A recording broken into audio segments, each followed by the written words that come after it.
What's going on, people? We're back again for another edition of Parlay Madness, episode 45 now. We got my man Zar right beside me. Unfortunately, we don't have JB, the Jewish better, right now.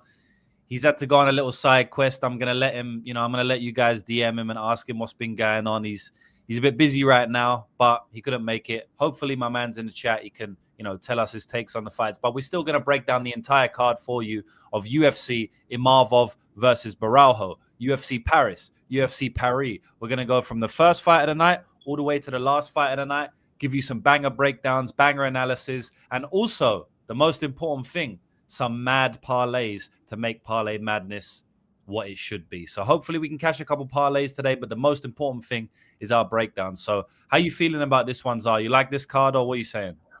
I have a few bets. It's not like my favorite card, but I'm just glad to have UFC back, bro. Yeah. Dana White's Contender Series is pretty sick, but it's not the same as a full card, man. Yeah. The last Contender Series, I watched it back and it's pretty exciting. Like, I know like the first episode was kind of weak, but this one delivered. Yeah, Tommy McMillan. I didn't see that fight. I bet the over. I heard it was like kind of sweaty, but I didn't. Oh yeah, he almost died. What happened? He got dropped on the feet. He got dropped like twice and then almost choked out. Like, I thought it was over. I had the over too with you also, so I was sweating. But the over wasn't over. Yeah, he's a dog. And then Mandel Nallo cashed us out, bro. I don't know if you bet him, but no, yeah, I did. And then the main event, holy shit. That was, honestly, I was thinking to myself, it might have been the most brutal knockout I've ever seen. Like, obviously, Bryce Mitchell was pretty worse, but like, got it over him. Yeah, on Dana White's Contender Series, I reckon it's the most brutal one for sure. And the main reason I say that is because it was 2 knockouts, and it's very rare we see 2 knockouts. That was legitimately 2 knockouts. Like, he was knocked out, and then he knocked him out again. He knocked him out with a head kick, and then he just ran up. Bro, it's like, have you ever seen those punch machines, in the arcades? Yeah, where if someone doesn't know how to throw a punch, they just run full speed at it and do an overhand. The bro knocked him out with a head kick, and then ran full speed up to the punch bag, his head, and threw 100% power overhand and knocked him out again, bro. I don't know. Have you ever seen 2 knockouts in the same sequence? I don't think I've seen it, bro. He, punched through him, bro. Like, he was all the way to the side and, punched through him. Yeah, we were talking about it after. He was, out on his feet standing, which is unfortunate.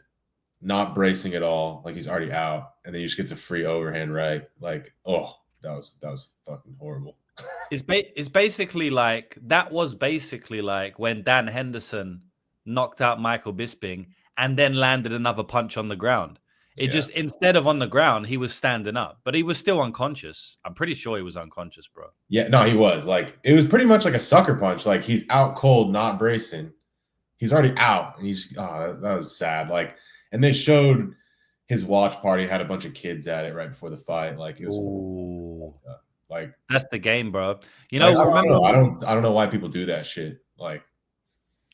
Yeah, I remember I felt kind of sorry for some of the team when we went to the UFC Apex. And boys, if you don't know how it is in the UFC Apex, at least where we were sitting, to the left of us, there was fighter A's corner, right? And then to the right of us, there was fighter B's corner. And what I mean by corner, not their actual corner that goes into the octagon, but their teammates, their family or whatnot.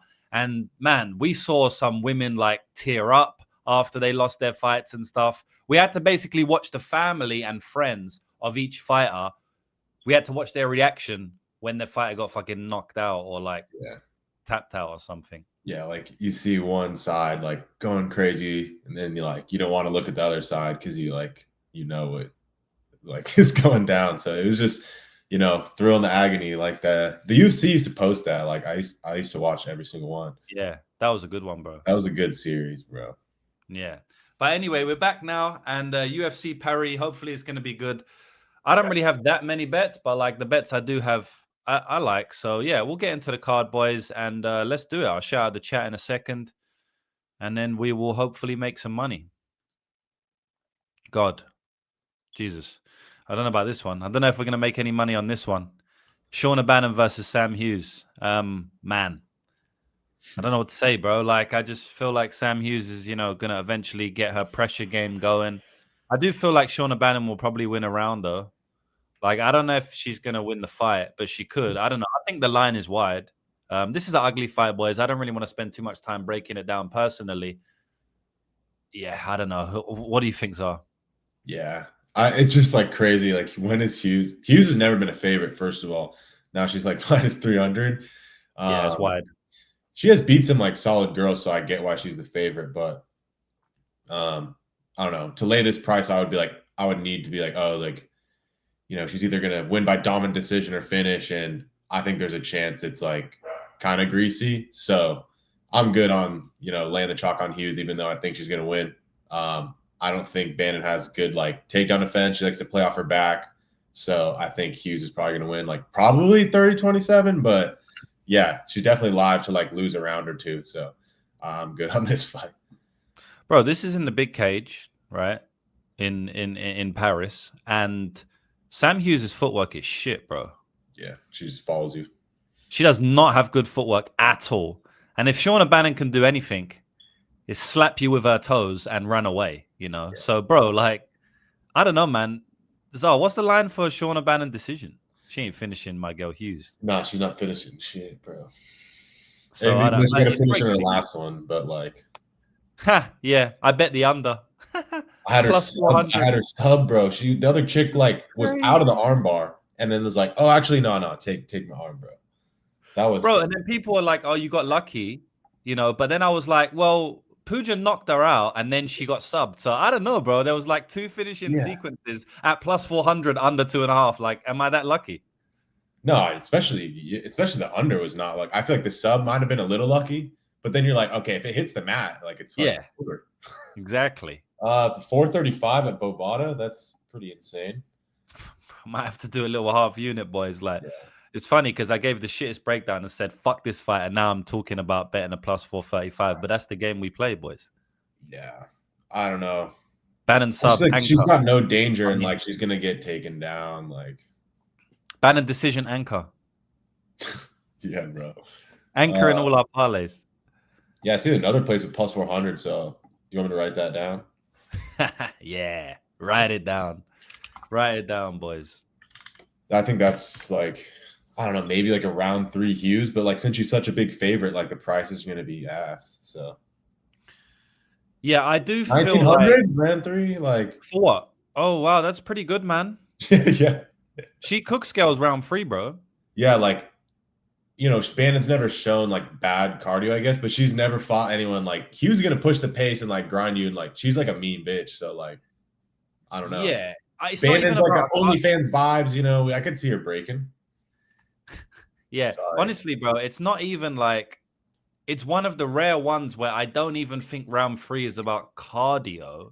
It's more about the fact that she has a big advantage on the mat. I'm pretty sure, like, if Sam Hughes gets on top, I do feel like she'll fuck her up.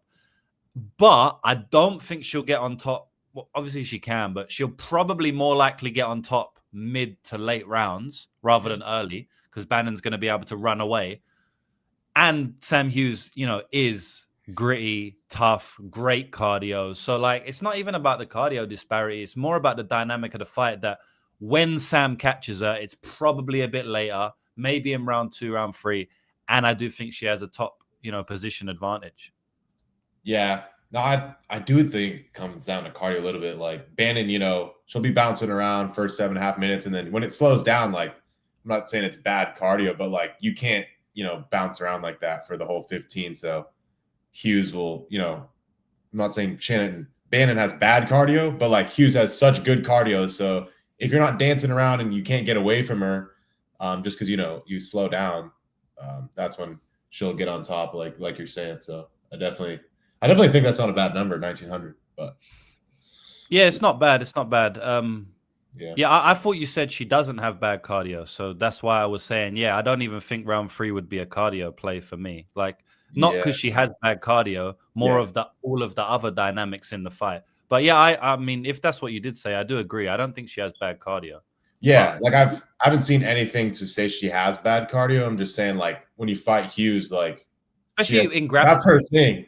So, especially with grappling as well, right? Yeah, when has she had a back and forth grappling fight where she's getting pressured and tagged. Like, it doesn't happen, you know? Yeah. She's had some, she runs away for 15 minutes. Like, you know, Yeah. I mean, I guess she could do that. Like that style does take decent cardio to like run away and kick. Like, yeah, but if you've been doing it forever, like Michael Page is never going to gas out doing that. Alfie Davis is never going to gas out doing that. And I'm pretty sure that Bannon has been, you know, doing that Taekwondo style for a long time. But I feel like once you mix in the grappling, like Jared Cannonier did against MVP, that's when you start getting tired because it's something you haven't done. So, yeah. I mean, I don't know. I think Bannon decision or round 3 is a good play. Yeah, those are like if I had to play something, that's what I'd definitely play. Yeah. What's up, boys? I'm going to be around tuning for the whole show. We'll pop in and say, what's up? What's going on, brother? Good to see you there, my man. Rebecca's family was there. Yeah, bro. They look like psycho killers, to be honest. It was definitely they look like it looked like some sketch, like mob dudes, bro. Yeah, they literally did. They looked like Did you see that video of Duncan and Rebecca in the hospital, bro? Yeah. I saw Duncan post that. That was a sick video. Yeah. Expect Sam to grapple. Yeah, it's one of them ones. She might not even grapple, bro. She don't go out there and grapple every fight. Like, yeah, against her last fight, I know Luciana? No, not that one. The Russian chick. I know the Russian chick was trying to take her down, but like I feel like Hughes should have been initiating like way earlier. But like you said, like later in the fight, that's when she starts, get her game going. Yeah, I could see it, bro. I just don't want to be too degenerate. And yeah, I didn't really want to talk about this fight, but you know me, brother. I'm a degenerate UFC gambler, and they're giving us plus 1900 on round 3 and plus 435 on decision. So we're gonna have to speak about that one a little. One that I do want to speak about, but I kind of want to let you take the lead a little bit more because I can't get a good read, is Gustafsson versus Rinat Fakhretdinov. Now, initially when the matchup was announced, and we actually this week, and we don't do this too often, boys, but this week we actually did speak about a couple of fights. And I think we did speak about this one. And I was initially leaning Rinat. And then I started to lean Gustafsson. And now I'm leaning Rinat again. So I'm picking Rinat. I think he's going to win the fight. But let me know what you think, bro, because I'm interested. Yeah, I think it's just the week off. Like we finished tape early so we could like talk about what we like. Yeah, true. But yeah, it's tough because you think of the nightmare matchup for Rinat. It's like a dude with really good cardio, like physicality, some grappling. And that's Gustafsson. But if you look at Gustafsson's losses, it's him getting grappled. Like he can be taken down. He can be controlled himself. He is like a Greco guy. So, Rinat's going to be shooting takedowns that he's not like elite in, like defending. And like 2 years ago, he got grappled and lost the decision. So that's like what Rinat does. And I think he's super athletic. He's physical early. He just slows down. But if he can get on top of you, like the Brian Battle fight, if he can get on top of you, he's not going to gasp. He can just chill for a second. But I'm not saying the fight's going to go like that. I think Gustafsson's going to make him work. And that's why I haven't bet Rinat because, I think Rinat, hurt him early, take him down early, but I don't really see him finishing him. And then, sorry, my dog's going. The dog's going nuts. Rinat Fakhretdinov, I guess Rinat's the play. But, Gustafsson, I think he starts cooking late. He might even finish him. Like I was talking to you earlier, I was like, I might play the over 2.5 because both guys, super durable and not like crazy dangerous. But like Gustafsson does have that like attritional finish upside. And I know Gustafsson's durable, but Rinat hits hard. So it's a tough one. I'm leaning. I think it goes a distance. I think it's going to be, it comes down to who wins that second round. Yeah, if Rinat don't kill you early, it kind of always goes the distance and it's a close fight. And it always comes down to who wins the second round for the most part. But in the Nicholas Dolby fight, that didn't happen. So, Rinat can push late, and he also won round 3 off Carlos Leal. Shout out to fucking Muhammad, that fucker Judge Muhammad. I ain't forgot you, brother. You know what I'm saying? Don't come back in the MMA community quick because I'm still pissed off about that one. But he does push through, like obviously he was swinging bombs at Dolby up until 15 minutes. He was swinging bombs at Carlos Leal up until 15 minutes. So I don't think his cardio issues are overblown because he gasses every fight that goes late if it's any competitive at all. But I feel like he pushes through well, you know? Kind of like Pantoja. The guy's like hands on his hips and then swings a fucking nuclear missile. So I think he's more like that. I wouldn't be surprised if he catches, you know, Gustafsson late. I mean, the guy's so open. One thing I would like to say as well, Gustafsson is like, this guy was meant to be one of the worst fighters ever, right? And now he's like a favorite over undefeated in the UFC killer, Rinat Fakhretdinov. I mean, maybe he shouldn't be undefeated, but he is undefeated, and he's fought decent level of competition. I mean, Carlos Leal, like it was like the Carlos Leal fight was a bad decision, but like, bro, he landed hammers. He competed for 15 minutes. He landed hammers. I think because it was such a bad decision, everybody forgets how the fight went. You know, like it was kind of close, bro. Like Rinat was competing. Carlos Leal's a fucking beast, bro. You know, he is a really good fighter. So I don't know, bro. I'm leaning Rinat. I think Rinat can get takedowns here. Like you said, the Lutterback was taking him down, but he kept getting back to his feet, man. He couldn't control. Lutterback couldn't control him at all. So I don't know, bro. It's a tough one for me. Chat, what do you think? Chat, are we live? Yeah. I honestly feel like Rinat could hurt him early. Like I'm pretty sure Rinat's gonna win round one. Like it's yeah. I'm pretty confident, bro. He always wins round one, right? Yeah, and like you said, he slows down, but he's not like gassing like holy shit, he's dead. Like I get in the like Dos Santos fight, he got hurt, but like yeah, but that was random. Like he was dead tired. He got hit to the body, bro. Like yeah. And in the Dalby fight, I had some money on Dalby. In round 2, Dalby wins the round. I'm like, oh, like I'm fucking good. Like I'm gonna win. And then he like gets multiple takedowns in round 3, and then it's like ends the fight like slugging it out. So I'm like, all right. I mean, he slows down. I think it's just because he's so good in round 1 and he slows down that everyone's like, oh, he's a gas bag. Like he's not a death gasser. He just slows down a little bit. So it's a hard one to call.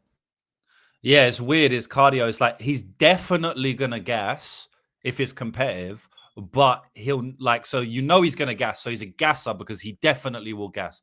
But he's never really gonna, or maybe never, but like he's not really gonna gas to where he completely dies like Terrence McKinney. So it's a weird type of gas tank, you know. Not that many people have that type of gas tank.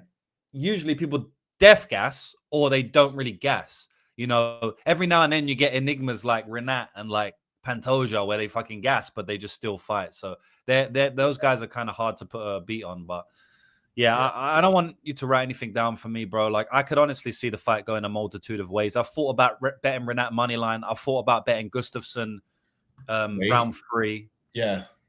I'm gonna check that out again. Like we were like, 2-3, but like even maybe just round 3, bro. Like yeah, I've been burnt so much I know in my life on betting threes, and then it happens late too. Yeah, I just don't think I'm gonna like regret it. Neither do I. Yeah, 1,400. It's not the best, but like I feel like that's like way more likely than round 1. What is like? I'm just curious, like what round 1 is. Like half of that. Yeah, I don't agree with that. Yeah, Gustafsson like round 1's like 700, and his round 3 is like 1,400. That's just like funny. Yeah, man, it can't be, bro. Like that's fucked. Like I feel like they're getting sharper on those. Like they are, but like I guess not this fight. I don't know. I'm gonna deal with my dog real quick. My bad, bro. Yeah, all right, go and beat that fucker up. Beat that fucker. Brad Tavares versus Robert Bryczek. Yeah. But yeah, just to cap off that Rinat one, boys, I'm passing. You know, someone in the chat said, is Rinat decision plus 225 good or not? Yeah, I do think it is good, to be honest, man. Gustafsson's a tough motherfucker. Even if he gets hurt, I don't think he'll get finished. So I actually do like Rinat decision plus 225. I think it's actually very good, to be honest. I would even lean that might be better than his money line. But at the end of the day, Rinat is dangerous. He's very physical, you know. Submission is not impossible. Knockout is not impossible. In fact, I think he's going to land a hammer in round 1. I'm pretty confident he will land it. So, again, once you start playing decisions, it's obviously risky. but I do like the bet for sure. So yeah, we'll go back to Tavares versus Robert Bryczek now. Bryczek is coming off a huge layoff and is nowhere near UFC level. It's not that big of a layoff, bro. Let me see exactly how long it is. It's like a year and a bit, year and 5 months or something. It's definitely a layoff, but it's not huge. When was that? Yeah, how long ago was this fight? Like a year and 2 years ago, but I think it was in 2024. It wasn't 2 years, bro. A year and a few months, no? 4 months. Early 2024. So a year and a half. Year and a half, yeah. Not ideal for sure, but I don't know, man. Tavares is not really the guy that, if you're going to come back from a layoff against anyone, you can come back against Tavares. You know what I mean? Because he's going to circle the octagon, throw a couple of leg kicks, and if you close range, he's got some sharp 1-2s. And that's basically about it. Was Chris Weidman coming off a layoff? I feel like he probably was. He was coming off the leg snap. Was that his first fight back? Yeah, because I bet Brad Tavares there minus 200. And I was smacking up his leg like it was I was sweating, bro. I bet Brad Tavares minus 200 against Chris Weidman, and I was sweating, bro. I'm telling you now, I was sweating. I bet that too, and I was like, during the fight, I was definitely worried, but he did like fuck him up kind of bad. But he got tagged himself, like it was badly. He was getting wobbled, bro. He was getting wobbled by 1-2s. It's just tough, like it's weird. Like Tavares, 16 UFC wins. Like I'm sure you know this, but like how many finishes do you think he has? Oh, how many finishes? I don't know. Maybe 16 wins. Maybe at middleweight. At middleweight, that's bullish. I'm gonna say 3. 2, bro. Wow. I was gonna say 2. 2 or 3. I was gonna say. Yeah, like I know he's been fighting good competition. Who did he finish? I know he finished Jotko in round 3. And then he finished. Oh shit, where are we at? That was round 3, Jotko, right? Yeah, round 3. That was his last finish. Just made it. Just got it. 2018, and he got Phil Baroni in round 1 in 2011. Wow, round 1. It's weird though. Like dropped Park though. Yeah, like he doesn't seem like he's pill hands. Like he's got some zip on that 1-2. It's just like, all right, I'm not saying he's like a power puncher, but it doesn't seem like he's like the weakest puncher of all time. Like there's some solid like pop, I'd say, on the 1-2, but speed, I reckon. I don't think he has much power. He's got decent speed though. Yeah, like accuracy. He's not like an unathletic dude. Like he's pretty athletic. He got some speed. It just, I don't know. It just, there's not a ton of power there. But yeah, like I don't know, Bryczek. I don't know if I'm saying that right, but he was like sleeping guys in round 1 over and over, like every fight. Yeah, maybe he was on roids, but bums. They're terrible. Yeah, and like a few years ago, he went to decision with like not a great guy and like lost and looked not good. So it's just like I don't know which one's gonna show up. Like I feel like he should just come out, going for the KO round 1 here, and he has a solid chance. Like, do you think he has like a lot of equity in his decision? Probably not, but Brad Tavares is so fucking like shaky, bro. Like round 3 against GM3 wasn't a good look. Yeah. And I just feel like, like he was getting tagged a bit, and I don't know, man. Like I couldn't trust Brad Tavares in any round, I don't think like over 15 minutes he probably wouldn't win a decision, but I reckon Bryczek could kill him in round 2, for example, or something like that. Yeah, for sure. Like he might drop him in round 1 and then knock him out in round 2. Like that is possible. And then if that happens, it means he could have always won a decision. You know what I mean? Like maybe it wasn't. But yeah, but I don't think that's likely. But bro, like if Bruno Silva's probably worse than Robert Bryczek at this point, right? And when he knocked out Brad Tavares, he was also probably worse because he lost 8 fights. And he had 1 win in between those 8 fights. And that was against Brad Tavares in round 1. So, like, yeah, I don't know, bro.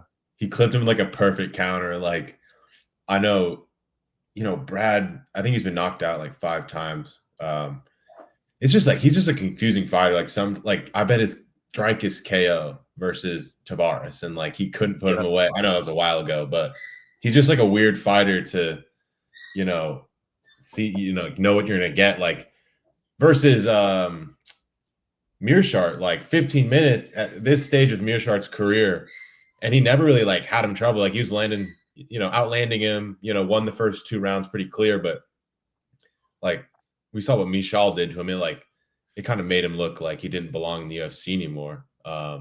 So that fight honestly isn't aging like great to me. And yeah, I think Robert, he's definitely got more power. So I don't get this line really. Like I'm not saying I'm crazy on the Bryczek side, but I feel like his KO props, round 1 KO, that's what I'm looking at. Even though I favor Brad to win. I think he's the better fighter and he's fought way better competition. But it's just like a power puncher versus Tavares, who probably won't grapple him, and his path is like a competitive decision where he throws more volume. Yeah, exactly. And I guess he'll edge it out 29-28. But Brad Tavares' upside is 29-28, Like his upside, no matter who he fights now, is 29-28, bro. And at some point, he's going to get cracked if he keeps on fighting. Like he's getting older now, bro. He's approaching 40. And at some point, he's going to get knocked out by someone who shouldn't really knock him out, Like I reckon Patterson would probably knock him out, bro, Yeah.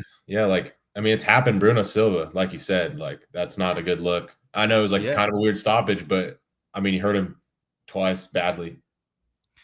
And look, Bryczek is not very good, but if he can do anything, he can knock you out. He can do what Bruno Silva did, in my opinion. And he landed some big shots on Ihor Patterson, bro. He landed some big overhand rights. And Patterson sometimes can be a tough guy to get a beat on because he's southpaw, right? And also that was short notice for Robert. You know what I mean? It was short notice. His UFC debut against the southpaw. Bro, he landed hammers, overhand right hammers, like bang, bro. Patterson kind of has an elite chin, Like I'm not even gonna lie. Outside of the Carlos Ulberg fight, he's kind of displayed an elite chin. Not even just like a good chin, like kind of elite, bro. Like he's took crazy punishment and only died via gassing out. Like Tulio, like I don't know. That was just like a skill difference. Like he was always gonna get knocked out there. Like but he took longer than I thought in that one, bro. Huh? He took some big shots though against Tulio. Yeah. Yeah. No, I think like it's tough. Like, you think of Ihor, it's like, oh, he's trash and his only wins are before Bryczek. His only win was like the ghost of Shogun. But yeah, I don't know.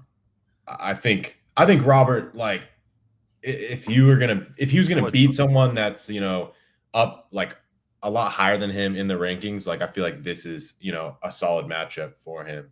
Like a lot of other matchups, I think he's like cooked, but this is one where he's gonna have 15 minutes to probably land a shot. Yeah, exactly. That's how I feel, and this is a good point as well, JB. The fight was stopped multiple times for nut shots. In round 1, it was stopped twice, right? The first stoppage was because Robert poked Ihor in the eye. And then, bro, Robert was cooking Ihor, bro. He was landing big shots, landing to the body, landing overhands in round 1. And you could tell it was affecting Ihor and the tide was turning, right? And then there was a nut shot, like Robert nut shotted Ihor. And basically, Ihor took ages, bro. I think Ihor took like 4 minutes out of the allocated 5. And after that, he come back out and he looked completely different. Like Ihor was like that. The tide wasn't turning anymore, basically. And then there was only a couple minutes left in the round. And then he kind of clinched him. And then the round was over. And I honestly think that changed the trajectory of the fight.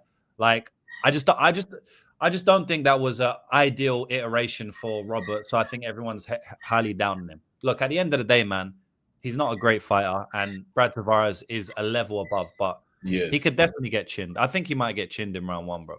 Yeah, like, I definitely agree. Like Brad Tavares is a better fighter. It's just, a price and style thing and, whether, the age thing, like it's going to come at some point. And I like Brad, like I bet on him a decent amount, but it's just tough. Like we're just looking at what the odds offer us, Yeah, it's not a pick show, boys. This is parlay madness, bro.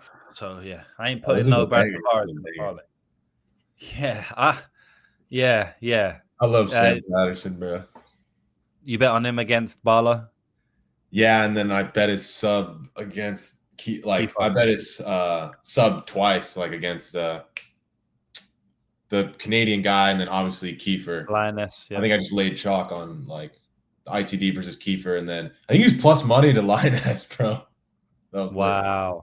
Sam Patterson is, I don't know if you want to call him a GOAT or enemy of the show, because our first ever show, we almost hit like a 200-1, like legit, bro. It was crazy odds. Jew will know the exact odds in the chat. Let me know, bro. But basically we had, and again, I don't even know what we had, but the last leg was Sam Patterson, or the first leg or whatever. And we had Sam Patterson sub 2-3 against Kiefer. Against Kiefer. Yeah, and he just subbed him in one, bro. He subbed him in round one. He ran through him. But we hit some crazy odds in like the other legs of the parlay. So, Drew, if you remember, let me know, because I got bad memory. But yeah, I don't know. I do like Sam Patterson, but he fucked us on that one. He was just too good. Ran through him too quick. But what do you think about this one, bro? I like violence in this one. Like when the line was coming down on, I think it's more accurate now, or honestly, like I would take the water side. I'm not sure, but like Patterson was down in the 140s, and I was like, I definitely like lean him to win. Just like dangerous everywhere, more well-rounded. But like he doesn't move his head, and Waters, like he's not the best, but he's got that like counter. He's like 6'5". He can just counter and put him out like at any moment. So it's tough to lay chalk against that. I just think Patterson, like I think he's like super legit on the ground. We were talking about this. Like he's super dangerous with submissions. He's like got good cardio, good offensive striker. And, Waters is hittable. With all that like length and stuff, you'd think like, it'd be hard to hit him, but like, he's getting tagged like every fight. Both of them. He can be controlled. He's not like the easiest to get down, but you can control him. You can hit him. I don't think he's like the craziest power puncher, but like against a guy like Patterson, he can definitely put him out with one shot. So I ended up taking like the doesn't go. And I was going to look at like Patterson's sub, but it wasn't like the greatest price. But I think Waters KO, I think that was a decent price. So yeah, I just like violence, and I'm excited to watch this one. But that's big chalk, right? Like, isn't it 1.5? Oh yeah, the under 2.5. I found that I took that at 150, under 2.5, and then the doesn't go. I think it was in like the low twos. I'm not sure what it's at now, but I don't know if I like the 1.5 just because I don't know. I could see a late finish for sure. Like I don't think they're gonna be like swinging early in the pocket. I don't know. Apparently, every single underdog's going to hit, according to Zar's dog. So we're just going to get underdog in. Yeah, like some dog sitting like another dog. So they're just like going at it. Oh, they're beefing. So there's two dogs. They're not beefing. They just like want to be, like go crazy throughout the house. And like, I can't have that right now. Yeah, this was it. Sam Patterson sub 2-3, Gillian KO, Sean Woodson money line. I guess that was against Charles Jourdain plus 150. Also, remember me argue for 30 minutes about Trey Waters sub versus Billy Goff? No, I don't remember that, bro. I'll go back and rewatch it and almost hit Hoopuk. Yeah, I don't know, man. That was a good one, bro. But yeah, me personally, I feel like, Trey Waters can do some shit on the feet for sure, but I also think he can get cracked on the feet and hurt on the feet. I mean, Sam Patterson has decent power. We see him put out Danny Barlow. Danny Barlow's posted to Instagram that he's moving up to 185 now. I don't necessarily think he's going to do well there, by the way, but he is moving up. So, maybe you could say it was because he was, I don't know, maybe weight cutting too much or whatever. But I feel like Sam Patterson has pretty decent power for his, length and size. And I also feel like he's pretty elite on the mat, man. From what I've seen of him on the regionals and then in the UFC, I think if he gets Trey Waters down to the ground, he could probably just run through him, bro. Like, Trey Waters has 3 losses throughout his amateur and professional career. Do you know how he's lost in those losses? I think his only loss is like by sub, no? Yeah, exactly. So pro. Amateur too? Yeah, he's got 1 loss via sub. Obviously, Gabriel Bonfim, subbed him, but his 2 amateur losses are both by submissions as well. And I just feel like there's a big level difference on the mat. The issue is Sam Patterson doesn't have great wrestling. And, Trey Waters has decent takedown defense, but I don't see why Sam Patterson can't crack him a couple of times, maybe take him down off a clinch, maybe trip him. You know, he's got some decent trips, inside trips. He's got decent body lock. So I think he can. I only think he needs to get him down once. I honestly do, bro. I don't think he's going to get back up to his feet like he did against a couple of these guys I've seen. So, yeah. Trey might jump Gilly. Yeah, if he does that, he's going to be silly and he might get Von Flood again. So, yeah, man. I like Sam Patterson to submit him, honestly. And he could even knock him out, bro. Like, Trey's been rocked on the feet a couple of times and Sam, you know, just got a knockout in his last fight. So, yeah. Yeah. But even on the regional scene, multiple fights, he's getting, like, tagged up and... Yeah, and he's not even like a set. Like you think he's 6'5", you know, decently athletic. He'd be able to like separate on the feet, but not like against some people, he's just not. And then he just like I remember that black dude, I forget, but he like did nothing round 1, lost the round. Round 2, he's getting rocked, and then he just counter like puts him to sleep out of nowhere. And I think that's what, like, I bet on him there. You mean the LFA fight? Yeah. Like I did not like that fight for him. Like until he knocked him out. I bet on him in that fight, bro, and he was getting fucked up, bro. Yeah, it was weird. Like he just didn't do anything, got hurt himself, and then finally like woke up. But yeah, like you said, that's why I like the under because you know either guy could get cracked on the feet, and then if it gets to the ground, like it just might be over. Like if I bet on Waters and like he gets taken down, it's not like, oh, you know, get back up. Like I'm gonna be sweating. Like this could be over, you know. Yeah, this ain't going to a decision, bro. No way, man. You can chuck that shit in a parlay. In fact, let's put that in a parlay. Yeah, I like that a lot. I was talking to the chat, bro, but I think talk to us as well. Like we can put that shit in a parlay, man. I like that. 100%. But then that's why I don't love Patterson sub because I think he can knock him out, bro. Trey Waters gets hurt in most fights, like you said. Yeah, but I think he has a decent chin. He does, but hittable. He gets Clevin sub. Fuller rocked him in that fight. Yeah, that was weird. That was a weird fight. End of the first round, he actually stumbled him, I'm pretty sure. Yeah. Or middle of the first round, I think. Yeah. That's why I was like, oh, like after I taped, I went and looked like I was like, oh, I'm gonna bet the sub prop, but you know, it's not like the best. I was hoping at least for the 200s. I don't think it was. ITD is better, bro. I just stick with ITD, man. Oh, like, ITD's plus money, yeah. I mean, I already bet the under 2.5 at 150, so I'll probably end up sprinkling some other stuff. Like Waters KO 400, like that's not terrible. Just say, any way you want to play violence except for water sub is like good. yeah. All right, next one. My man Esteban. Yo, James, your tennis group. Yeah, we got a tennis group, boys. Your tennis group, the banker max bets elite. I don't think we lost 5 max bets. Let's go. Yeah, boys, if you want to join my tennis group, you can do. It's the description in below. I don't really post about it as much. I do want to start posting about it more, to be honest, but just a bit busy. But yeah. Descriptions below. Glad you're cashing out, Esteban. Let's go, brother. Yeah. Let's do the same on the UFC. I've been making some money in that tennis group too. It's pretty good. My man. Yeah, he's originator. The guy is legit, bro. He's from Russia. Legit. Bro, he's just one-man band, bro, from Russia. And he's got like family, everything. He just bets full-time. And I just hooked up with him and pause. Now we're making money together. Linked up with him. All right, what we got? What's the next fight?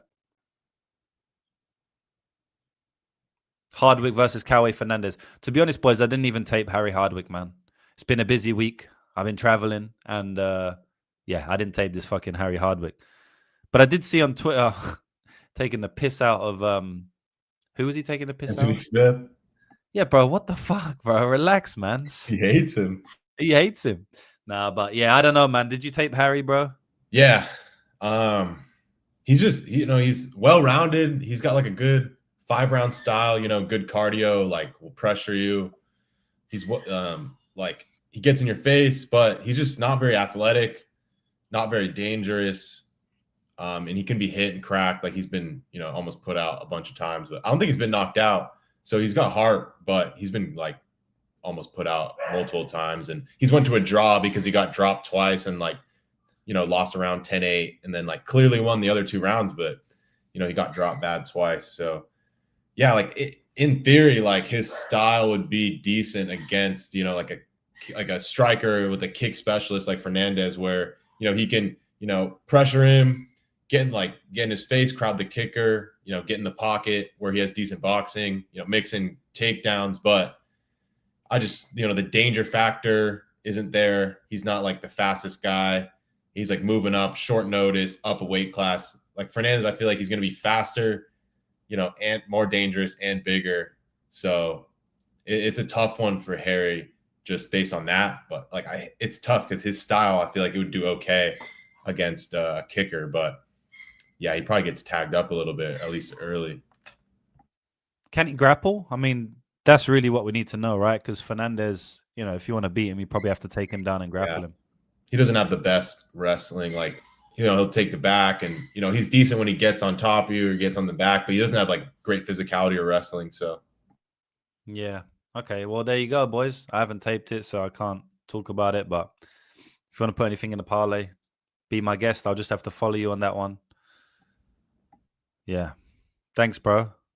I know the tennis group's fucking elite. No downswing. Oh, my guys. Few people in the chat are in the tennis group. Shout out to Lucrative Rackets. If you're in there, let's go. If you're not, stay broke is what it is. We'll continue cashing. Like he's saying, Harry's good in the clinch. Yeah, like Harry's decent everywhere. He's just, doesn't have that danger or like elite athleticism. So I feel like he's kind of slim margins at the highest level, Yeah. Sweet, bro. Tybura versus Ante Delija. Yeah, Ante Delija is a weird one, man. One thing I will say that people might not know is that Ante Delija lives in England full-time and trains with Tom Aspinall full-time, as well as Mick Parkin. So his camp have already trained and fought against Marcin Tybura literally in his last fight. So that'll be good. I mean, Ante Delija spars with Mick Parkin basically every single day. My friend also trains in that camp, so I know in depth about that camp. One thing I'll say as well, boys, I kind of told you without telling you last time on this show, but in Marcin Tybura's last fight against Mick Parkin, I said I heard something, a negative on the Mick Parkin side, right? But I couldn't say what it was. But I can say now because it's a long time ago. So Mick Parkin actually had very bad flu coming into that fight. And it's kind of bad for Tybura because he had really bad flu and he still probably should have got the decision against Tybura. And I bet Tybura there, plus 150. And the reason I bet him is really because of that information that I heard, right? But you look at the fight and it doesn't even look like Parkin did have flu. But I know for a fact he definitely had flu, right? So it's either two ways you can look at it. One, the flu didn't affect him, right? Or two, Tybura just didn't show up and didn't make the flu affect him, right? Because flu's going to affect you more in the later rounds. Flu's going to affect your cardio, et cetera, et cetera. He was actually thinking of pulling out of the fight, right? That's how bad it was. But he didn't. And he was actually fucking up Tybura a lot of that fight, especially when he took him down, got on top. I was thinking like, bro, how the fuck does this guy have flu? Now, if you go back and watch the fight, he actually gassed out in round 3, Mick Parkin. And I believe that was because of the flu, right? So I think a lot of people after that were saying to me like, Mick Parkin, nothing was wrong with him. Your information was wrong. If you actually look a little bit deeper, I think the whole reason he lost the fight was because of the flu. Because in the third round, he did not look how he looked in the round 1 and round 2. And I believe that's because of the cardio. So Tybura kind of got lucky there. Mm-hmm. I haven't heard anything negative this time on the Delija side. I don't think Delija has flu. So I think he's going to go out there. And I think he's going to beat Marcin Tybura, man. I think his boxing is way better. I think he probably hits way harder. And he's way sharper. I mean, his accuracy is much, and he's way faster. Bro, like some of the combinations he throws are very, very, very fucking elite, for heavyweight. He looks like a middleweight, to be honest, bro. He looks kind of like Robert Bryczek, bro, throwing some of those shots. He really does. He's jacked. I'm not going to say he's on steroids, but he's fucking jacked the fuck. And I think he's going to come in and I'm just going to swing on Marcin Tybura. And Tybura's got this weird chin and even like the Spivak fight, just weird in general. Sometimes he just loses fights he shouldn't lose. Again, looked kind of terrible in his last fight.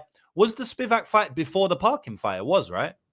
I think so. I think Parkin was his... Oh, wait. I don't know. Parkin was the last one, but what was the Spivak one directly before that? Because if it was, he's looked terrible in his last 2 fights. No, it wasn't. It was Rinat Deniz. By the way, he got killed in that fight, right? He got absolutely killed. And then he came back. Shout out to him, like, whatever. But Deniz has 0 ground game, right? So, I don't know, man. I think he's looked poor in his last 3 fights. Tuivasa was the only fight he looked good in. And talking about inside information, fucking, I saw Tuivasa about 820 pounds drunk before some of those fights, bro. So, like, I don't think he beat a good version of Tuivasa. So, yeah, I like Delija here. The one thing I will say is Delija is fucking weird, just like Tybura, bro. Because sometimes Delija goes out there and looks bad as well. You know, sometimes he looks good and sometimes he looks like a shell of himself. Like, if you look at the Moldovsky fight, he just quit. You know, he quit. It's not like he got, you know, it was just a quit, right? But the thing is, he got hit with a massive shot and he just didn't want to fight anymore. It is what it is. Like at heavyweight, sometimes that's what happens. And, you know, after that stoppage, the camera zooms into him and he's bleeding everywhere. So I don't know, maybe one of those shots like cut his eye or exploded his eye or something, because it looked like he was bleeding from his eye or his head or somewhere. So, you know, maybe that made him quit. It is what it is. You got hit with a big shot. Not the best look, but again, is what it is. The Maurice Green fight, that was kind of a bad look, man. Like Maurice Green was kind of fucking him up, bro, in round 1.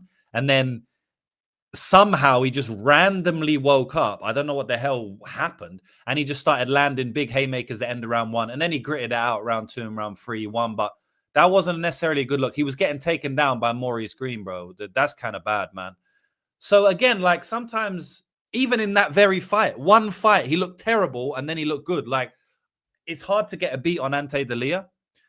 And obviously it's his debut, so it's not good. But when I package everything together, I feel like Delija is going to knock him out, bro. I really do. And even if he doesn't, I think he can hurt him in every single round, for sure. And then even if he doesn't, I still think he can get on top like Mick Parkin done. And, you know, Mick Parkin, again, is going to have some good information for Tybura. Yeah, I don't know, man. I just feel like there's a lot on Ante Delia's side here. So, and I think Ante's hungry. Ante's hungry. He's coming into the UFC first time. He's been trying to fight in the UFC for a long, long time. I know that, and he's definitely going to give it his all for this shot. This is a big, big moment for him. Tybura is just going through the motions at this point, man. Tybura, you know, he's getting armbar from guard, bro. Like he's looking horrific, getting a robbery decision against Mick Parkin, who had flu. Like I feel like Tybura's nearing the end of his career.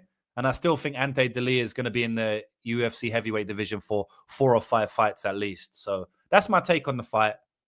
Kind of a long breakdown, but there's a lot to unpack, especially with knowing people inside his camp. So, Zar, what do you think? Yeah, similar to you. Like I had money on Tybura versus Parkin, and yeah, like Parkin's not a gasser, and he gassed in round 3, and that's like the only reason Tybura won. And there was still an argument for.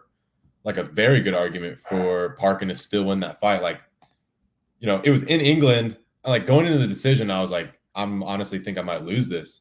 So that was pretty lucky. I just think, you know, Tybura, like, I don't think he's completely washed and done, but he does get like pretty favorable matchups. Like if you have a grappling hole, like he'll expose you, you know, take you out because he has a good he's really good on top, but his wrestling, like it's not the best. And, you know, against guys who are well-rounded, especially with power, like he struggles. And, you know, Ante Delija, I think he's like 6'5", you know, well-rounded, power, way faster than him. So like on the feet, yeah, maybe, you know, Delija doesn't look great. And like some fights, he doesn't do a ton, but dude, Tybura, the danger factor on the feet is like pretty significant. Like, it's a big edge for Delija. And, you know, obviously, I think if Tybura gets on top, it's a little bit more dangerous, but I wouldn't be surprised if Delija got some top time. Like, I think either guy get on top. Obviously, Tybura is probably going to be shooting, but if there's that big of a danger factor on the feet, I feel like he has to be the favorite. And, yeah, I think this is like a way like harder style match for Tybura than he's been getting recently, like Deniz and like Tuivasa. Like it's not going to just be like one takedown as a fight versus Delija. Like I know he can be taken down, but he's well-rounded, you know, decent on the ground, decent wrestling, way more dangerous on the feet. So yeah, I feel like Delija has to be like the slight favorite. And I think he probably knocks him out, but the decision, I think it was like the plus 500. I don't think that's terrible. Yeah, like I was gonna look at the KO line. Same. But like I have to look at the decision line just because of like the prices. Like I don't know what the KO is, but I remember I was like, but the decision plus 175. I looked and I was like, what the fuck is that? I thought I was gonna get a good line, like 400 on the KO. Honestly, yeah. I was like, I'm gonna take the KO. Like it's gonna be a decent line, but it's like not good at all. I think like ITD is 150. The KO it's not even 200. So I was like, I mean, the decision has to be like pretty juicy. Yeah, so 500 on the decision isn't 550. That's DraftKings, but you can get 500. I think that's decent. And then I bet his money line at like minus 105 too.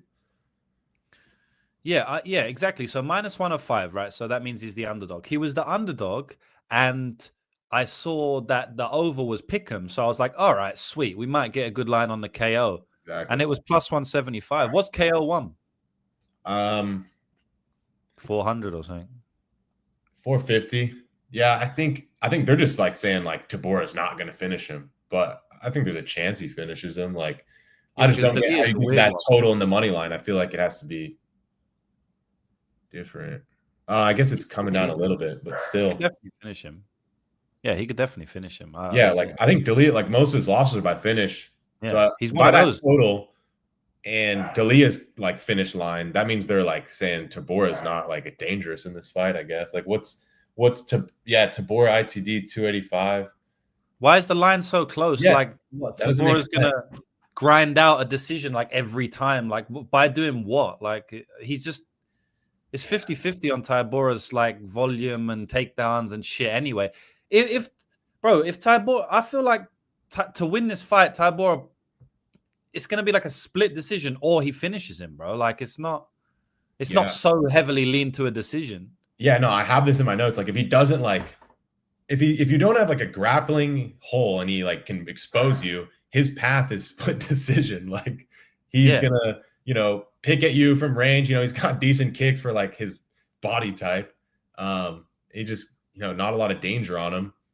And yeah, his path is split decision if he's not like exposing you in the grappling. So yeah. Kind of like Romanov in a way, isn't it? Like but like the danger of Romanov is so much bigger than like Tybura. Like I feel like Tybura's wrestling isn't like the best. Like didn't he like against Denise, he got like dropped and like reversed him. Like it was crazy.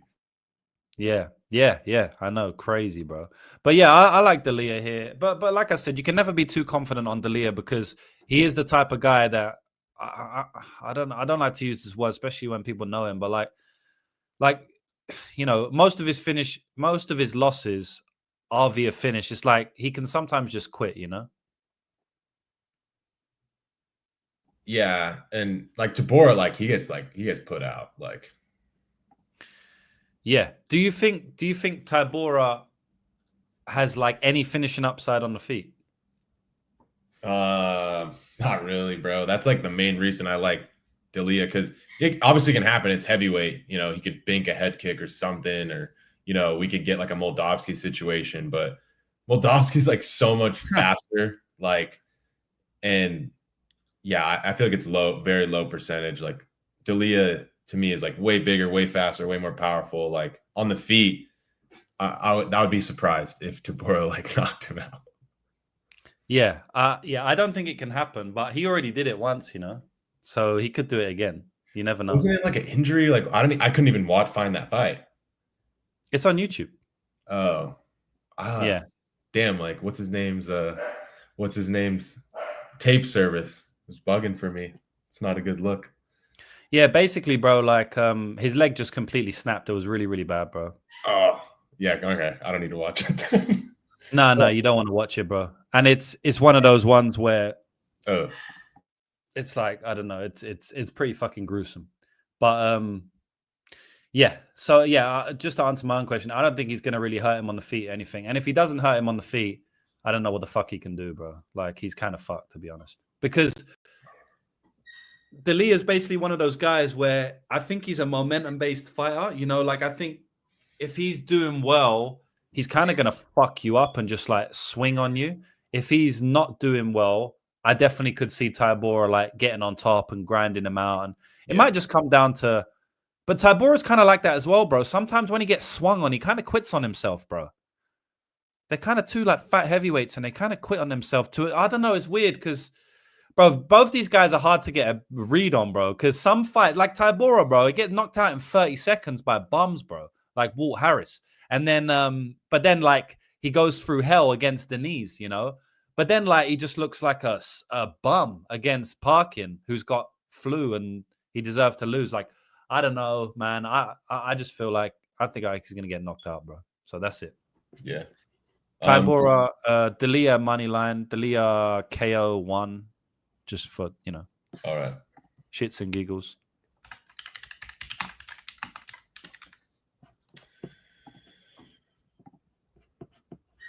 Marcin.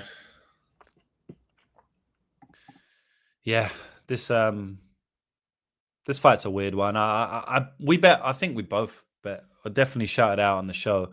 Alonzo Menafield against Oumar Sy last time out, and yeah, they're lining him as a big favorite again. I feel like this one is way more winnable than the last one, but somehow he was minus 800 against Alonzo, and he's only minus 400 here. I guess that's a good correction because I don't think he should be minus 800 against anybody. One thing I was like a terrible look in that Alonzo Menafield fight was just taking round 3 off completely and somehow losing a decision. Like I thought he was looking really good, you know, on the Alonzo Menafield side. And then, you know, it was even going into round 3. C kind of started to get bad. And I was like, oh, fuck. Maybe C's going to like swing the momentum here. And then he just took round 3 off completely, bro. And then he lost the fight like an absolute retard. That was like a terrible look, bro. Worse look than just losing the fight in general. Because that just shows me like, he didn't even look that tired. Obviously he was tired, but like Alonzo was dying as well, bro. Like that just shows me, I don't want to say no heart and no will to win, but I'll say a lack of heart in that fight, a lack of will to win in that fight, a lack of fight IQ. Like just terrible, you know, just terrible. I'd rather him get knocked out by Alonzo Menafield. You know what I mean? Like seeing something like that, hopefully it's a learning experience for him. But like that's one of those ones where you watch that fight back and it haunts you until you get your next win. Like it really does. That's the type of fight where you're Alexander Volkanovski crying in press conferences and stuff. Like that's the type of fight will really fuck with your mind. So I think I'm hoping he's going to show himself better in this fight. But I don't know. Maybe he's got a heavy flaw, bro. He could have a really bad mental flaw, you know, like I don't know. I just can't trust him after that. I do think he's going to finish Brendson Ribeiro, though. I mean, Brendson Ribeiro has 0 takedown defense, you know, like we've seen it time and time again now. And I mean, Dayar Nagazai was like on top of him, like fucking him up at times. So I don't know. I feel like Oumar Sy can do the same. He's massive, athletic, in Paris. This is a setup fight for Oumar Sy to go out there and just beat the fuck out of Brendson Ribeiro. I don't know what round it's going to come in. You know, part of me thinks it's going to come in round 1 because Brendson Ribeiro, a lot of his fights go under 1.5 rounds. And I was looking at the under 1.5. If you go back and look at Brendson Ribeiro's career, the guy's getting finished in round 1 all the time, or he's finishing early. But then when I look at the stylistics of the fight, mainly on the Oumar Sy side, I kind of feel like he might break him down late, 2-3. So I can't be confident in when it's going to come. So I can't be confident in the total. But I think that Oumar Sy is going to finish him on the mat. Zah? Yeah. I was looking at that under 1.5 too, but it's just weird. Like Oumar Sy, like even against I forget the big Korean guy's name, but like he didn't really do anything round 1.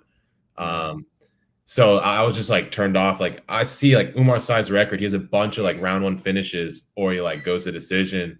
Yeah. And then Ribeiro obviously goes under a lot, but just against like higher competition, it seems like Oumar's like, you know, a lot more careful. Like obviously Tokos, he took him down, subbed him, and that's what could happen here, just because Ribeiro has no takedown defense. But I don't know. We haven't seen him against like a good grappler, so we just know he has no takedown defense. Like that Gadiasulov, that Russian guy, who was taking him down. Like he was like one of those striking Russians, and he was taking him down. So yeah, I'm just scared that Oumar would like take him down and not finish him, and it's just like control time, and I'd be super pissed. But yeah, compared to Menefield, like this is a way easier matchup. Like Menefield's way more physical, way harder to take down, and still has that like crazy power.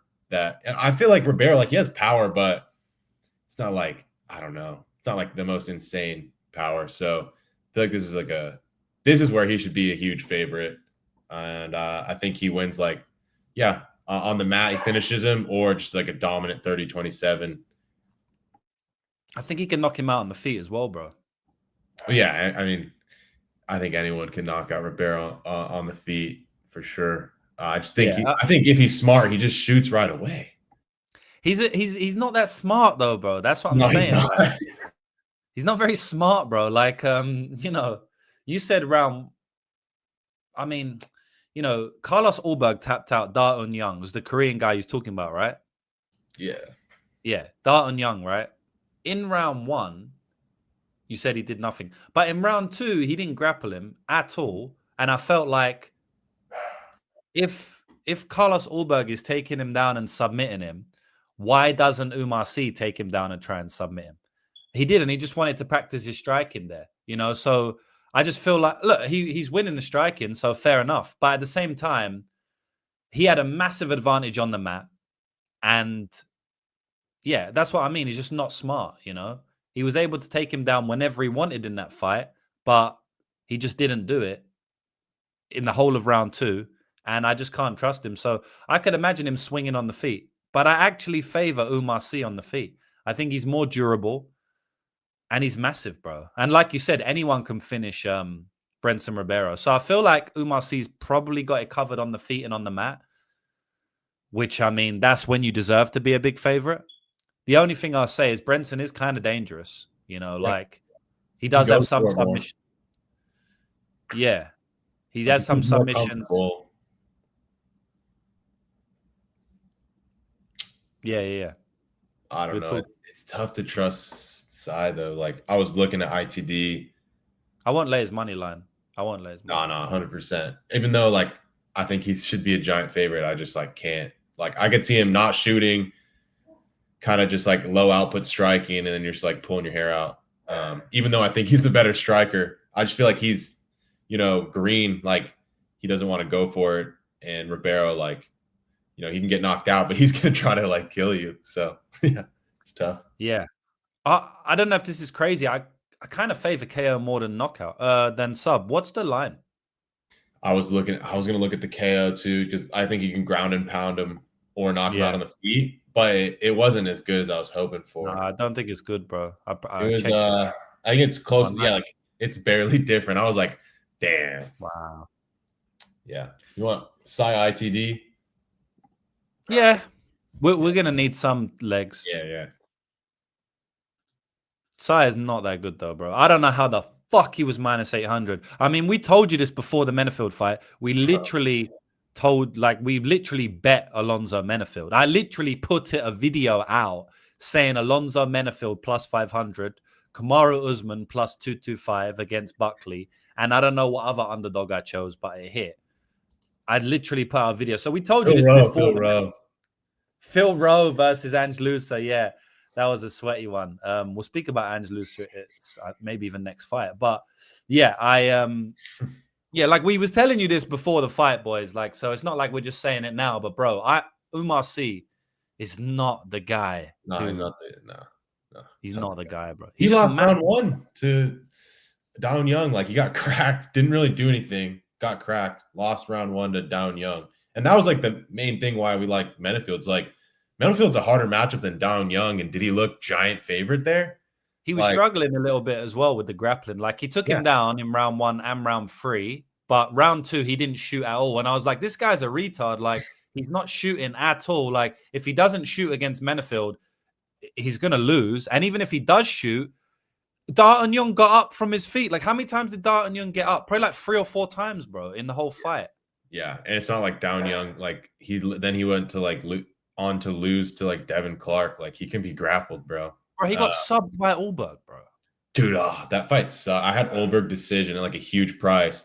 And it like went to decision, and then they like went to the replays, like, oh, he tapped with 5 seconds left. It was like, no. Bro, that's fucked up. That's like one of the worst beats ever then, because, well, I guess he did tap. He So, tapped, but like that, they didn't see it. I had a beat similar to that.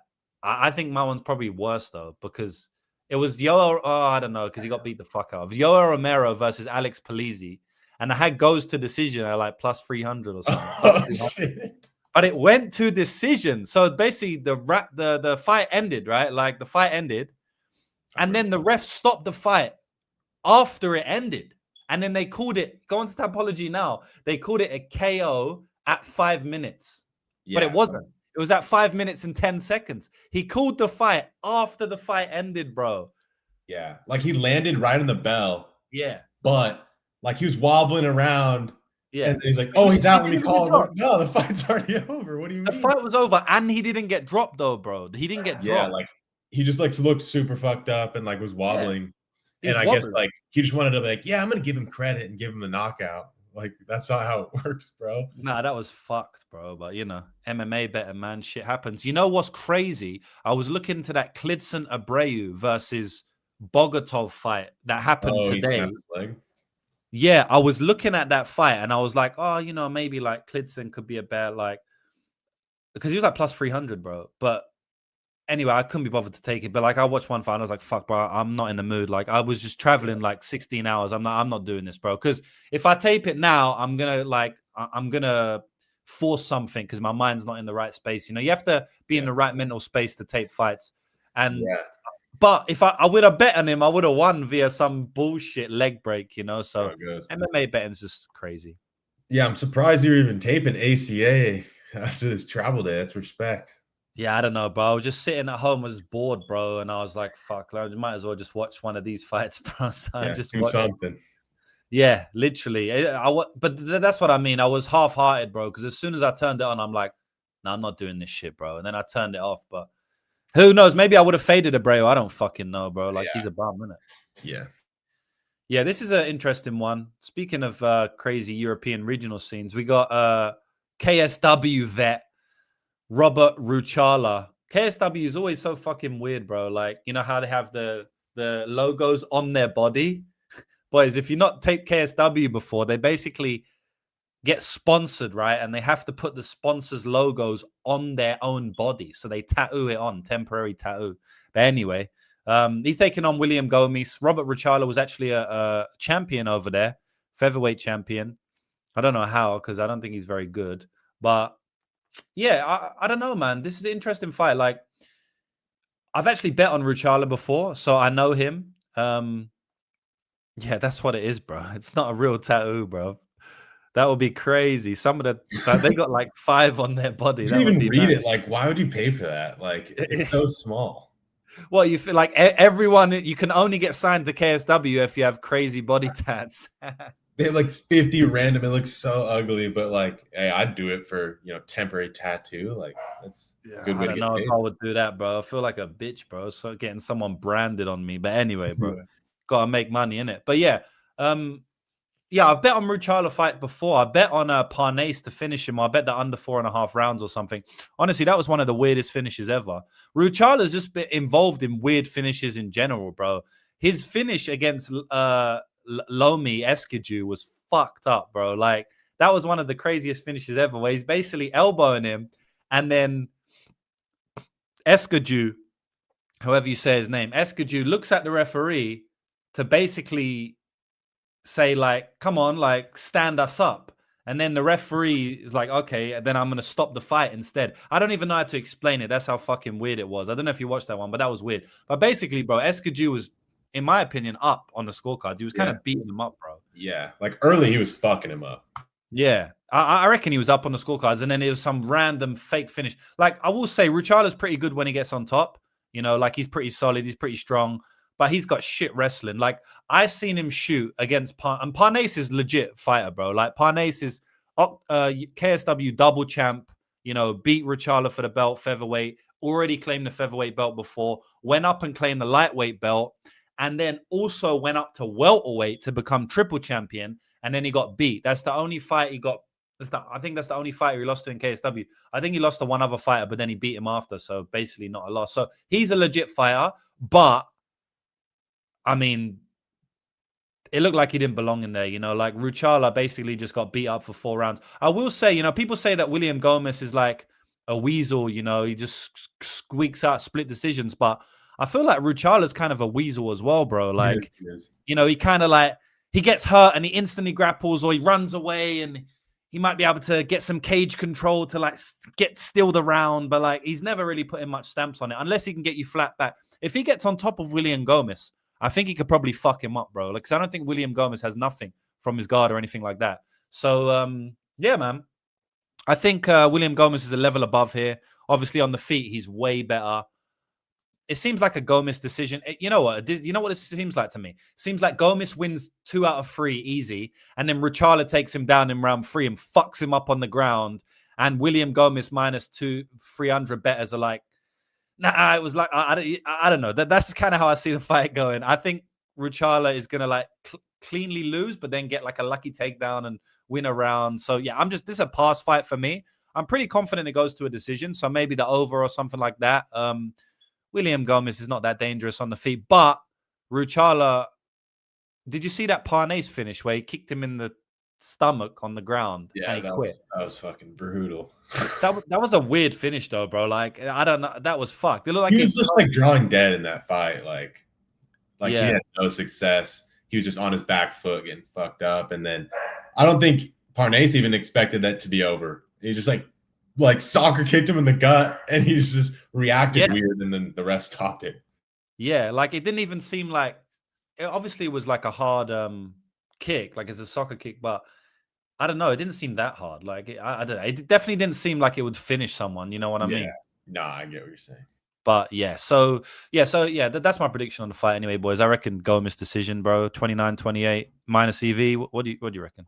Exactly how I see it. But Marab brain fired on Ruchala. Like I think it's like a 29-28 minus EV decision on Gomis. Like that's my outright prediction. But dude, he was like minus 275, minus like or around there earlier. So I was like, I think it should be like plus 185, plus 200 max Ruchala. So I got some like in the 230s.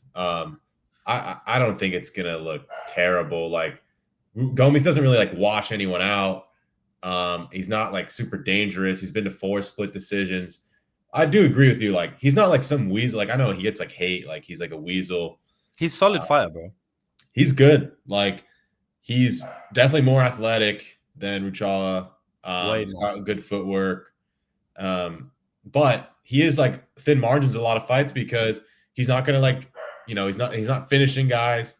He's not like dominantly grappling guys. He doesn't like separate a ton, but he just like does enough to win.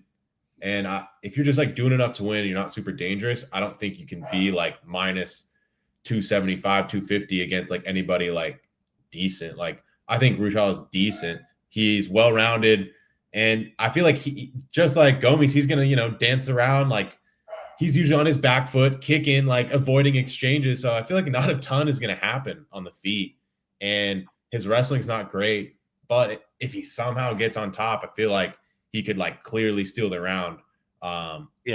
Because, nothing's really happening. He ends up, on top for like a minute or two, does a little bit of damage. I feel like that's live. And yeah, I just think both of them are slim margins. Like Ruchala's been to a lot of close decisions or, he finishes a guy in like the late championship rounds, but this is a 3-rounder. I feel like it's going to be close. And if someone's like getting a takedown and like clearly winning a round, it's Ruchala. So yeah, sorry. I don't even know if I'm saying his name right, but I feel like this is like a minus 185, minus 200 max on the Gomis side. So I think Ruchala like in the 200s is like a decent poke. Bro, the only thing I'd be worried about is like, because seeing how he reacted to that body shot, like I could see Gomis like kicking him in the stomach, bro, because he already did that, innit, against that bum in Paris. Do you remember? Yeah, and it was like a TKO fake nut shot, like weird shit. I could see him doing something like that, honestly, bro. Ruchala in his UFC debut. It's just Bro, like I hate Ruchala's wrestling and his athleticism, bro. Like it's so tough to bet against William Gomis. Like William Gomis is like looking at the same level of athlete as Johannes Brito, like even more, bro, more athletic, just like maybe not as strong. If he's defending all Brito's takedowns and shit, I don't fucking know how He wasn't Ruchala. though. Like I thought he lost that fight. True. I thought he lost that fight, and Yeah, in round one, he was like in a deep gill. He got like the buzzer went off. He got taken down, kind of dominated. But like, there's an argument for him to win that fight for sure. I don't think it's like a robbery, but I think Brito won, and I don't think Brito's like obviously he's an insane athlete, but I don't think his control is the best. Like, if Ruchala like were to get on top, I'd be like more confident that he'd like stay on top for a minute or two, where like Brito's gonna like jump on something or go crazy, you know. But yeah, Ruchala is like a different athlete compared to Gomis and Brito. Like it's not even close. yeah. He didn't defend all of them, but he did defend a lot of them, and it was quite impressive. You know the way he defended him. He was plus 250 going into that fight as well, and so like I don't know. It's just tough, but I'm not going to talk anyone off a dog shot. You know, at the end of the day, bro, like he has big upside. Like I said, man, my breakdown, if he does get on top, I just can't see him really getting on top. But if he does, it's kind of like when I bet GM3 versus Tavares, bro. Like it's like I was like, hey, if he gets on top, but it's like, how is he going to get on top? But man, at the end of the day, man, he might just randomly get on top. This is MMA, bro. Like Delija broke his leg, you know, against fucking Tybura. Like shit does happen, and he's gonna push it, you know. So yeah, it could. Yeah, he's gonna try, but yeah, Gomis is not easy to take down, and he's not like the worst grappler. Like, so I get why he's favored. I just feel like it's gonna be a competitive decision, so I don't get the price. Okay, that's pretty much it. Like if it was pick 'em, I'd be like slamming Gomis. That's just how it goes. True, same. Let's speak about this one. I'm glad you're back in New Zealand. I feel you were distracted too much in USA, especially in Vegas, and it affected your bets. Anyone who's in my service, it's funny because they, you know, like not anyone, like the minority, maybe like 1 or 2 people will say this when I go away. But one thing I will say is that we're on a 3-week win streak, and all of those bets come when I was in USA. So how can we be on a 3-week win streak if I'm distracted? What I also will say, and this is kind of interesting, is if I'm too focused, you know, like if I'm just taping all day, every day, my bets get affected negatively as well. So you don't want me taping all day, slaving away. You don't want me. You actually want me enjoying a bit of life. I can grind for like 6 months solid, like straight, maybe even longer. But after some time, you start to burn out. I can't be watching fights all day. I don't know if this happens to you, Zar, but if you tape study for like 5, 6, 7 hours, which I have done, like your reads are mush, bro. Like at the end of, like, I'm pretty sure I've heard you speak about that as well, where like after 5 hours, you're like, no, I need to take a break because I don't even know what I'm watching anymore. Do you get like that as well? Yeah, no, you definitely like, obviously if you have to cram, you got to cram, but it's definitely not optimal. Like it, you know, your read's not going to be like crazy different, but you might force something or, you know, be like convince yourself not to take something. Like I do a few fights a day, like max, because bro, if you know, take this seriously and you tape like hours and hours for every week, you know when you're locked in and you know when you're not, and like you can't lie to yourself and be like, yeah, like, you know, I like people will just be like, I feel like they grind too much, like 10 hours straight. The last like few hours of that, like you're lying to yourself if you think that's optimal, because it's just it's not, watching tape it's not something I feel like you can do optimally for that long, just because it's like you're just watching the same thing over and over. Like I like watching fights, but yeah, it's not optimal. Bro, it's what happened yesterday when I was taping Klidson Abreu, bro. And obviously I've been doing it for a long time, so I can notice when I'm not in the optimal mindset. And after one fight, I was like, yeah, there's no way I'm fucking taping this. Like, I am not in the right mindset to tape it. I need to fucking go out, have some food, be distracted, go to Vegas, whatever it may be.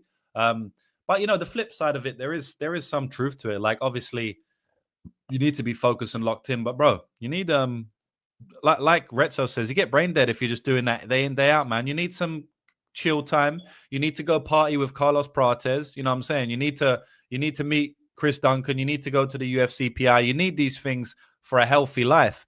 And if I'm not healthy in my mind, I'm never going to be doing as well in my work. For short bursts, I can, but not for sustainable 2, 3, 4, 5, 6 year periods. So, yeah, that's the way it goes. Yeah, and I just feel like a lot of people are inexperienced, and they know they don't know. They know you're sharp. They know you make money, so maybe they're new here. It's like, oh, you lost a couple bets, and they're just like a comment like that. You're so confident, like I know it's exactly what's going on with James. Like he is not locked in because of this, and this. Like you actually you don't know what you're talking about. Like the best in the world, bro. They lose for weeks, months.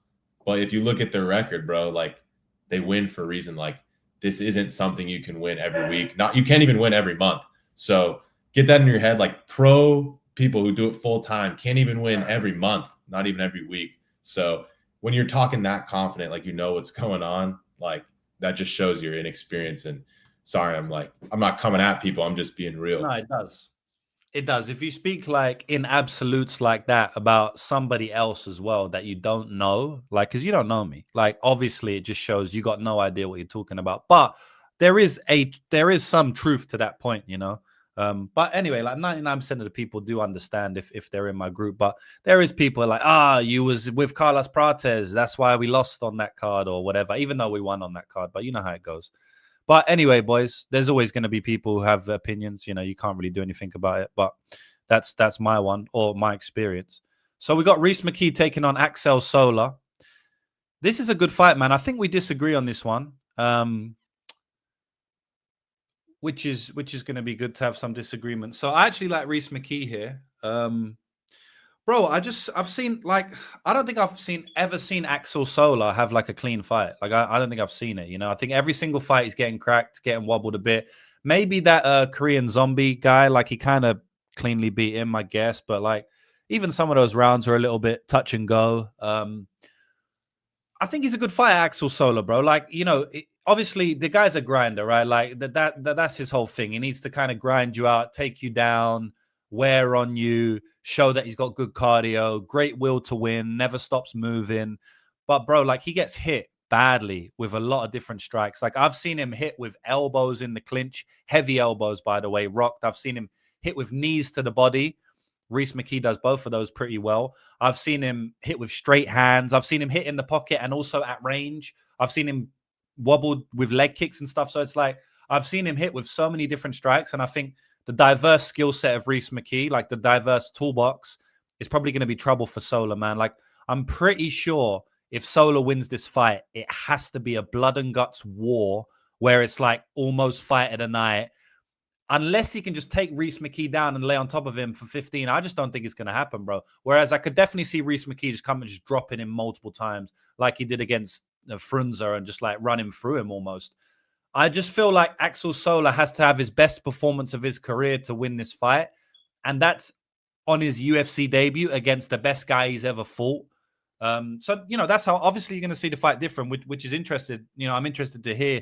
I can see the angle for Axel Sola, though. I'm not going to say it's a home run for Rhys McKee, but Rhys McKee's an underdog, you know what I mean? So, like, I'm kind of coming at the angle that Rhys McKee's an underdog. He's a veteran. One thing I will say as well, this might not matter in this fight, but something kind of interesting that I just want to say anyway. The UFC that, because Rhys McKee got cut and then he came back, right? The UFC's been bringing back these fighters. And I really feel like if you earn your way back into the UFC after being cut, like, you're pretty good. Like, you're a legit fighter. Yusuf Zalal, Modestas Bukauskus, Carl Dorcas, Rhys McKee, like these fighters who have been cut and then brought back, a lot of times the UFC know what they're doing there. And I do think Rhys McKee is a UFC level fighter. And I just think it's a very tough ask for Axel Sola making his UFC debut here. I'm pretty sure this is a short notice fight as well. So it's not optimal for him. But it's not optimal for Rhys as well, but it's even tougher, because it's his UFC debut. So, yeah, interested to hear the other side of that, bro. But that's where I see the fight anyway. Yeah, I just feel like he's just way more athletic. He's got big, like, grappling upside. Like, I don't think he's going to hold him down, take him down, hold him down for the whole round. But I just feel like he can get takedowns, like, he gets up, he can take him down again, and he's got good cardio. On the feet, I'm definitely worried, bro. Like, especially now that I mean, I told you this, but I bet him before I saw like the whole staff thing. So Yeah, that's one if I thing, saw yeah. that, I'd be cool on this. I'd definitely pass. But unfortunately, I took it on a book. I can't cash out or anything like that. But yeah, I thought like in the 130s, it wasn't terrible before the staff, just because, yeah, I could see, Plus 140. Huh? What price did you get? In the 130s. Plus money. No, minus. Oh, okay. Yeah, I thought you said plus. No. I don't think he was ever an underdog, but yeah. I just like, he's got to be 60%. Just, on the feet, he's faster. He's going to be landing big. Like, obviously, he's going to get hit too because McKee, I think he's got the better hands.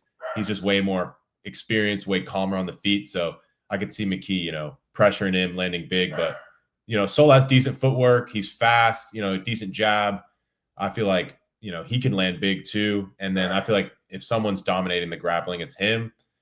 I just feel like he's like a different level athlete. But I don't love like the weight class thing because I feel like McKee is way bigger than him. But yeah, I just thought like, okay, it'll be competitive on the feet, maybe lean McKee. And then he could just, I hope he's shooting a lot because I think that's where, his advantage is, just because McKee, he's not super physical. He's not like a terrible like grappler. I just feel like he can be controlled. He can be taken down by, more athletic, more physical guys, which I think Sola is. So yeah, it's not like I'm not super confident in it, especially with the staff, but I just think he's got way more like potential upside in his career. And I know that doesn't really matter because, it could be too much too soon. UFC debut, obviously the staff thing now. And McKee, he's a vet. Like, he's not going to be like freaking out and have a weird performance. Like with McKee, what you're going to get. And Sola could definitely look different. And just like that Kazakh guy on UFC 319, like on his tape, well-rounded, athletic, really good cardio. And then like in the fight, his UFC debut, he gasses in like a few minutes and like looks like super like not physical. It shit can happen. So yeah, I think with the staff, now that we know that, I'm not saying you should, bet Sola, but I did end up taking him pre like knowing about the staff just because of the grappling upside and, the athleticism gap I saw. Yeah, Susakayev on the same card as well, bro. Like I don't think he had a great performance, and that was his UFC debut. Yeah.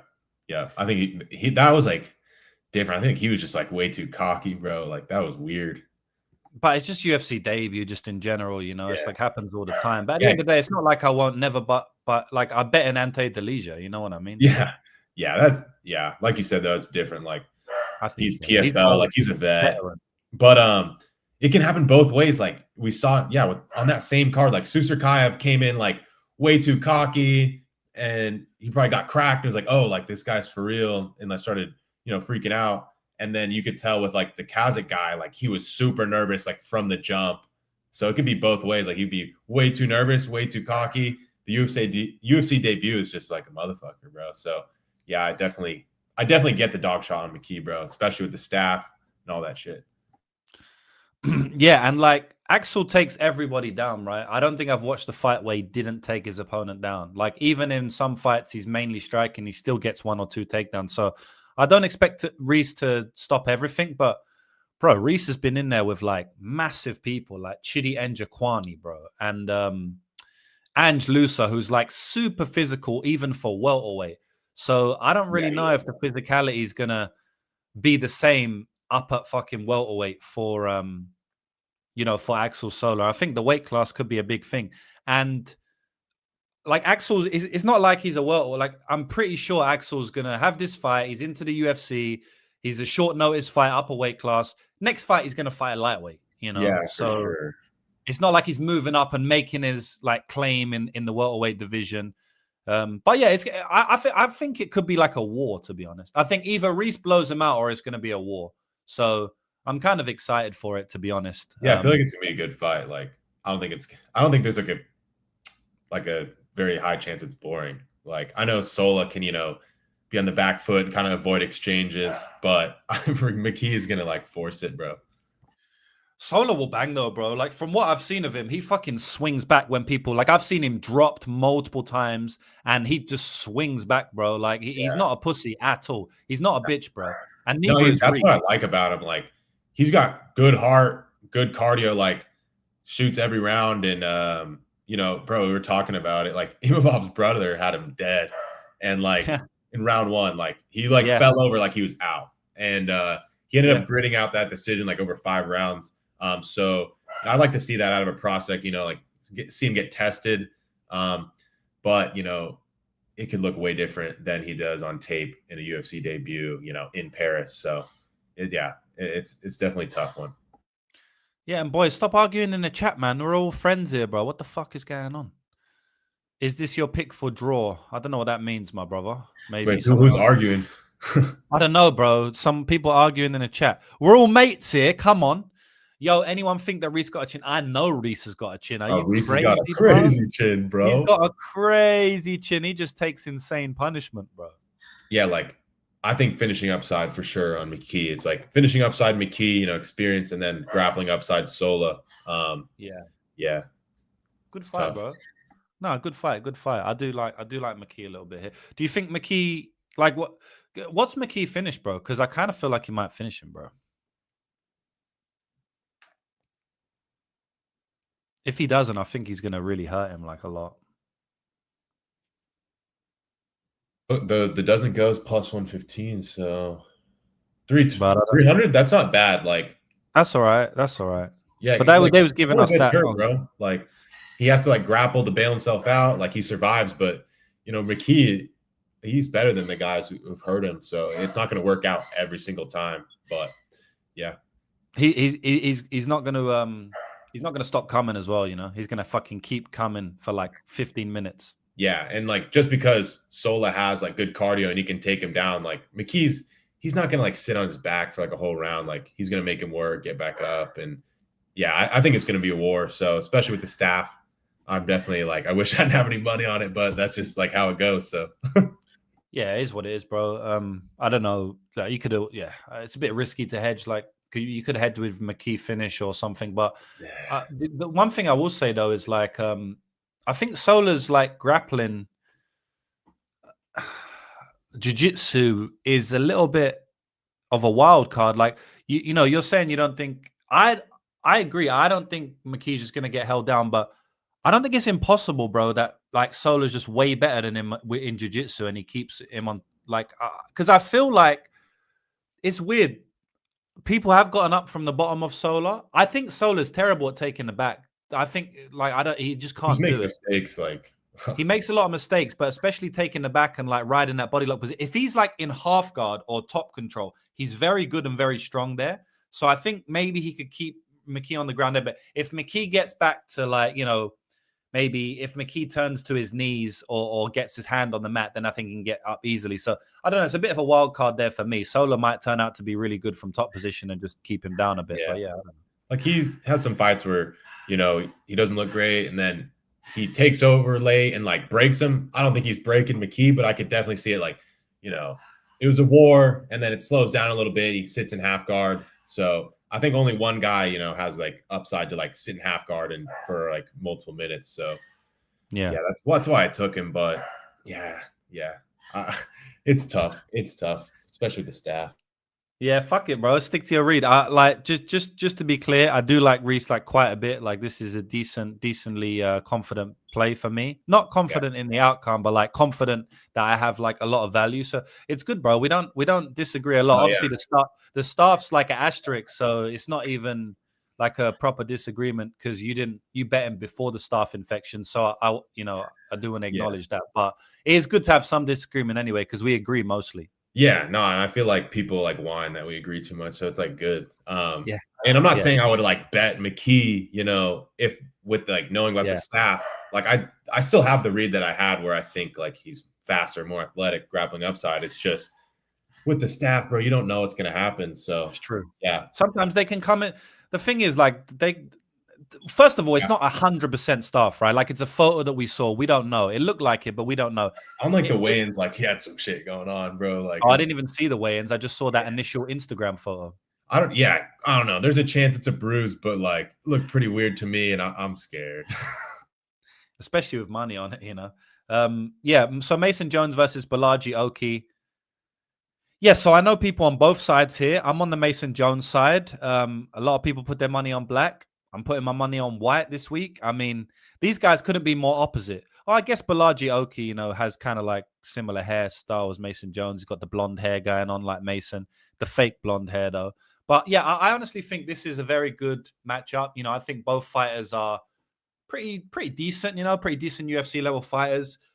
Look, Mason Jones blocks punches with his face, but I don't think Bolaji Oki has crazy power. I mean, Contender Series 1, it looked like he did. But man, he couldn't really do much to Michael as well, 145-pounder, you know, in terms of the power. Couldn't do much to Timothy Kawamba. I mean, he didn't finish these 145ers going up to 155. So I don't think he's going to finish fucking Mason Jones, bro. He couldn't even drop them, right? And Timothy Kawamba got dropped multiple times in the UFC by 145-pounder. So I don't really think Bolaji Oki has as crazy power as what I'm hearing this week. I'll tell you that. And that's actually a big thing. That's a big thing because most people, if they're betting on Oki, it's like athleticism and power. He's going to hurt Mason Jones. Like, maybe he doesn't. He didn't hurt Kawamba, really.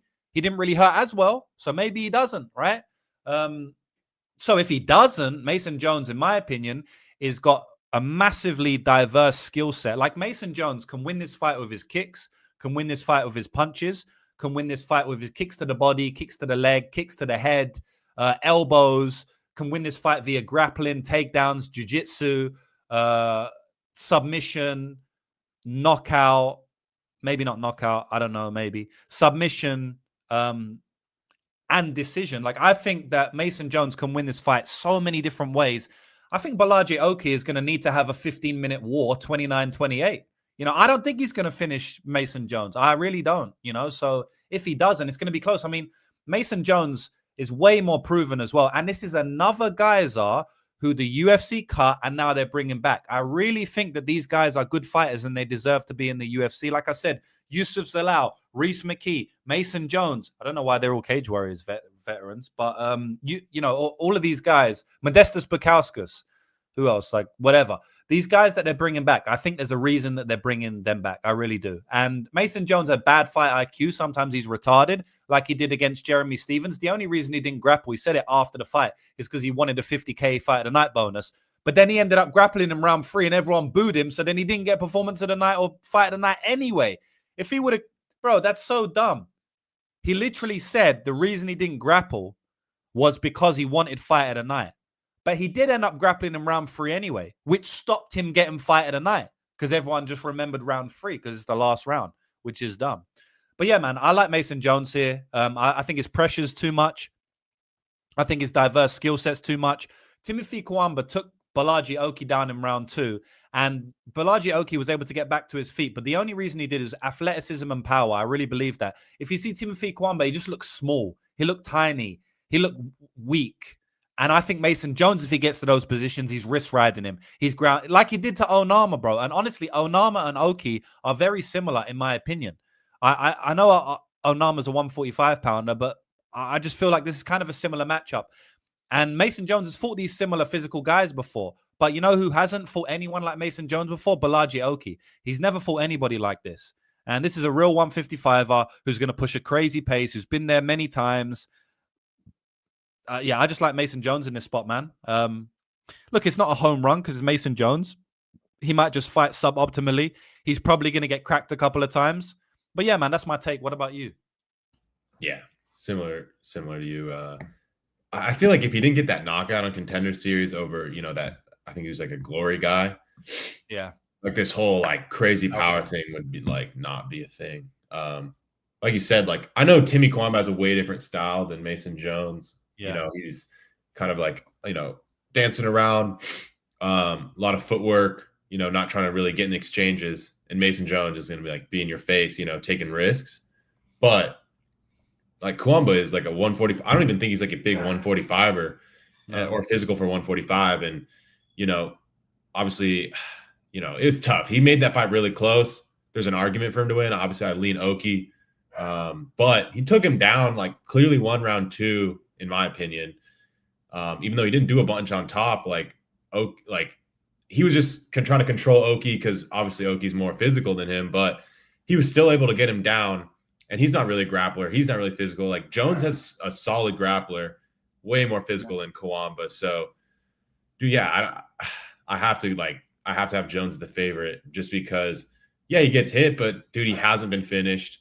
And he has like a grappling. He has grappling upside. You know, he can beat him up in the clinch. He's even on the feet. He's more versatile. Like Oki has, you know, fast hands, some decent pop, but he's not like the craziest power puncher. And yeah, he's went to 2 like really close decisions against 2 guys on really short notice who are coming up a weight class.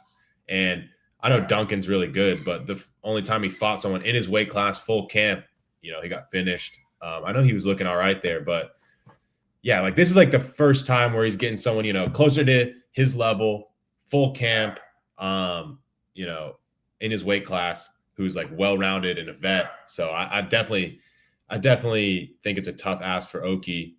I'm not saying he can't knock him out. That's definitely like, you know, a path to victory for him. But I just like in my head, like I can easily see how Jones wins this fight. And I feel like Oki's kind of not meme or bust, but like, you know, big moments in multiple rounds, or like the first guy ever to put Mason Jones out. So it's tough, you know, when Mason Jones, he's only like minus 130 when I can like easily see how he wins this fight, you know? Yeah. So we agree on that one. So that's really it, man. Mason Jones, money line, I guess. I wouldn't even want to. I definitely think it's a decision, but like I wouldn't even bank on a decision, bro. Yeah, like I looked at the props, like nothing was like interesting to me, honestly.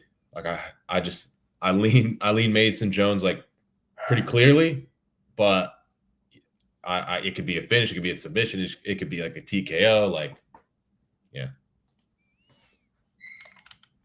Yeah, bro. And like I said, Mason Jones has fought this guy, like fought this style many times.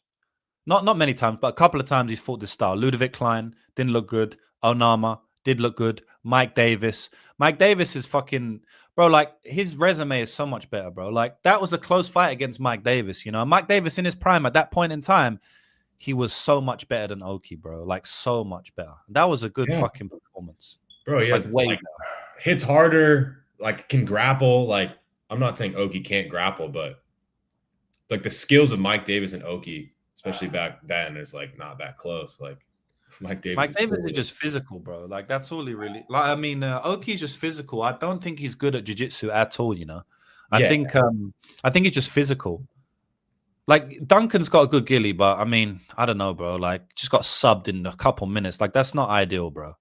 Like Vucinic got beat down. Like Vucinic was never this level anyway, apparently. Like he got beat down. It was kind of like, it's not like he just got randomly. So like that's pretty bad to get subbed. I don't know, just like that, like out of nowhere. Like I don't know, but it wasn't a good look in my opinion. So yeah. Modestas.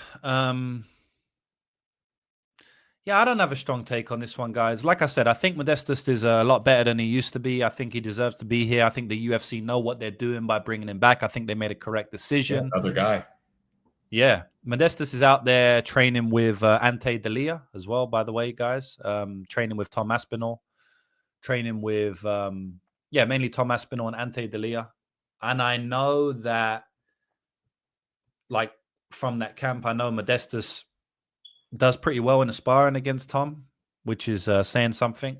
He's a solid fighter, man. He's just a good fighter, you know. Like, Modestas is not really bad anywhere, really. Like, kind of just good everywhere, you know. He's definitely not great anywhere, but he's pretty decent everywhere. So I don't have a strong take. I mean, I guess he just catches Paul Craig at some point, but bro, Paul Craig was never in trouble against Adolfo Borralho at all. You know, he wasn't in trouble against Bo Nickel. Like I could see this fight being very boring on the outside. Plus 230 to go to a decision is pretty generous odds in my opinion. I guess most like bro, I honestly see this fight going to a decision 40% of the time. You know, so I guess maybe the most likely outcome is Modestas catches him with a shot, you know, at some point, and Paul Craig does have a bad chin, so he can randomly go down. But I don't think it's just a guarantee. Like, bro, the doesn't go at like minus 300 is fucked, bro. Like, why? Like, I feel like the doesn't go should be like minus 150, you know? plus 150, minus 150 for the doesn't and does. So that's my take on the fight. It's going to look stupid probably if it loses, because it's probably just going to be one shot. And it's like, look, he's got no chin. That was a dumb bet. But like, I think a lot of times it's just boring fight, bro. Decision fight. So that's my take. I don't want to give you a winner. Modestas decision. What about you? Bro, yeah. I did Bukauskus decision 350 is like juicy. He's not like a crazy finisher, and like, bro, I feel like Craig, it's going to be boring, like you said. Like, I haven't written my notes. Like, it's probably going to be boring on the feet. You know, Craig can't take him down, you know, pissing away time on his back, you know, after a failed takedown. I do like Bukauskus' decision, like, more than GTD. I know it's not like crazy difference, but like, I don't know. Craig doesn't like win rounds, and true. I feel like he is like almost all finished. So I've like written down like Craig ITD 450, Bukauskus decision 350. Like, I feel like it's going to be boring, where Bukauskus like wins like a minus EV decision where like nothing really happens. Like, you're kind of sweating because he can kind of get randomly finished out of nowhere. So yeah, I feel like it's like a random finish for Craig, or like a boring decision where, you know, Bukauskus, you know, uses the footwork, uses the speed, and kind of just like stays away, stuffs the takedowns. So yeah. Yeah, it probably is better than Craig this GTD, you know, the decision prop for Modestas. I guess sometimes, like, the way I look at it, not all the time, but you know, sometimes when I just get a massive line like that, I'm like, you know what, I'm just gonna play it safe. I already got plus 230. Like, I don't know, Bo Nickel, and I feel like Bo Nickel versus Paul Craig was 50-50 fight. Like, I feel like Paul Craig could have won the decision, bro. Honestly, like, I think it was very, very close. Like, if a judge gave it to Paul Craig, I wouldn't have gone crazy. And then, you know, he was winning rounds against Andre Muniz and stuff like that. Like, you know, that was from ground and pound, from takedowns and stuff. I'm just saying, I don't think it's impossible. Like for example, if Paul Craig gets on top of Modestas, I think he can win the round, like, from top position. I just don't think he's going to be able to take him down. Anyway, you probably do have a better bet. I'm just trying to make the case as much as possible for Craig decision, but yeah, no, like, you probably do have a better bet. Definitely could happen, bro. Like, it's just more safe. It's more safe, right? If it was like 250 on the GTD, and it was like 100-cent difference, like 250 to 350, but it's like 200 to 350. I feel like that's a decent difference. Yeah, I got 230, so it's a bit different. You took. Oh, damn. I mean, that's 230.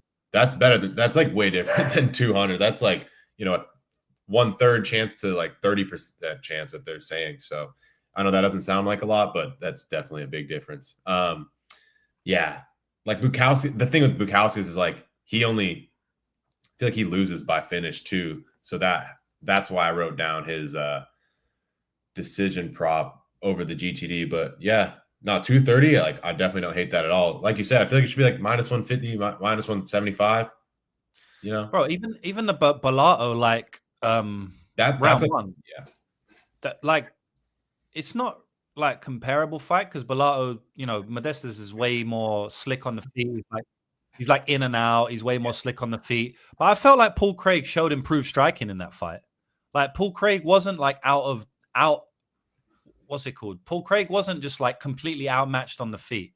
You know, he can do, and he obviously, Bo Nickel's not a good striker either. But like I said, I thought he could have won against Bo Nickel. So I don't know, man. I think more for the GTD. Paul Craig's just like, I think he's improving a bit. You know, like on the feet. Like, he used to be way worse on the feet, in my opinion.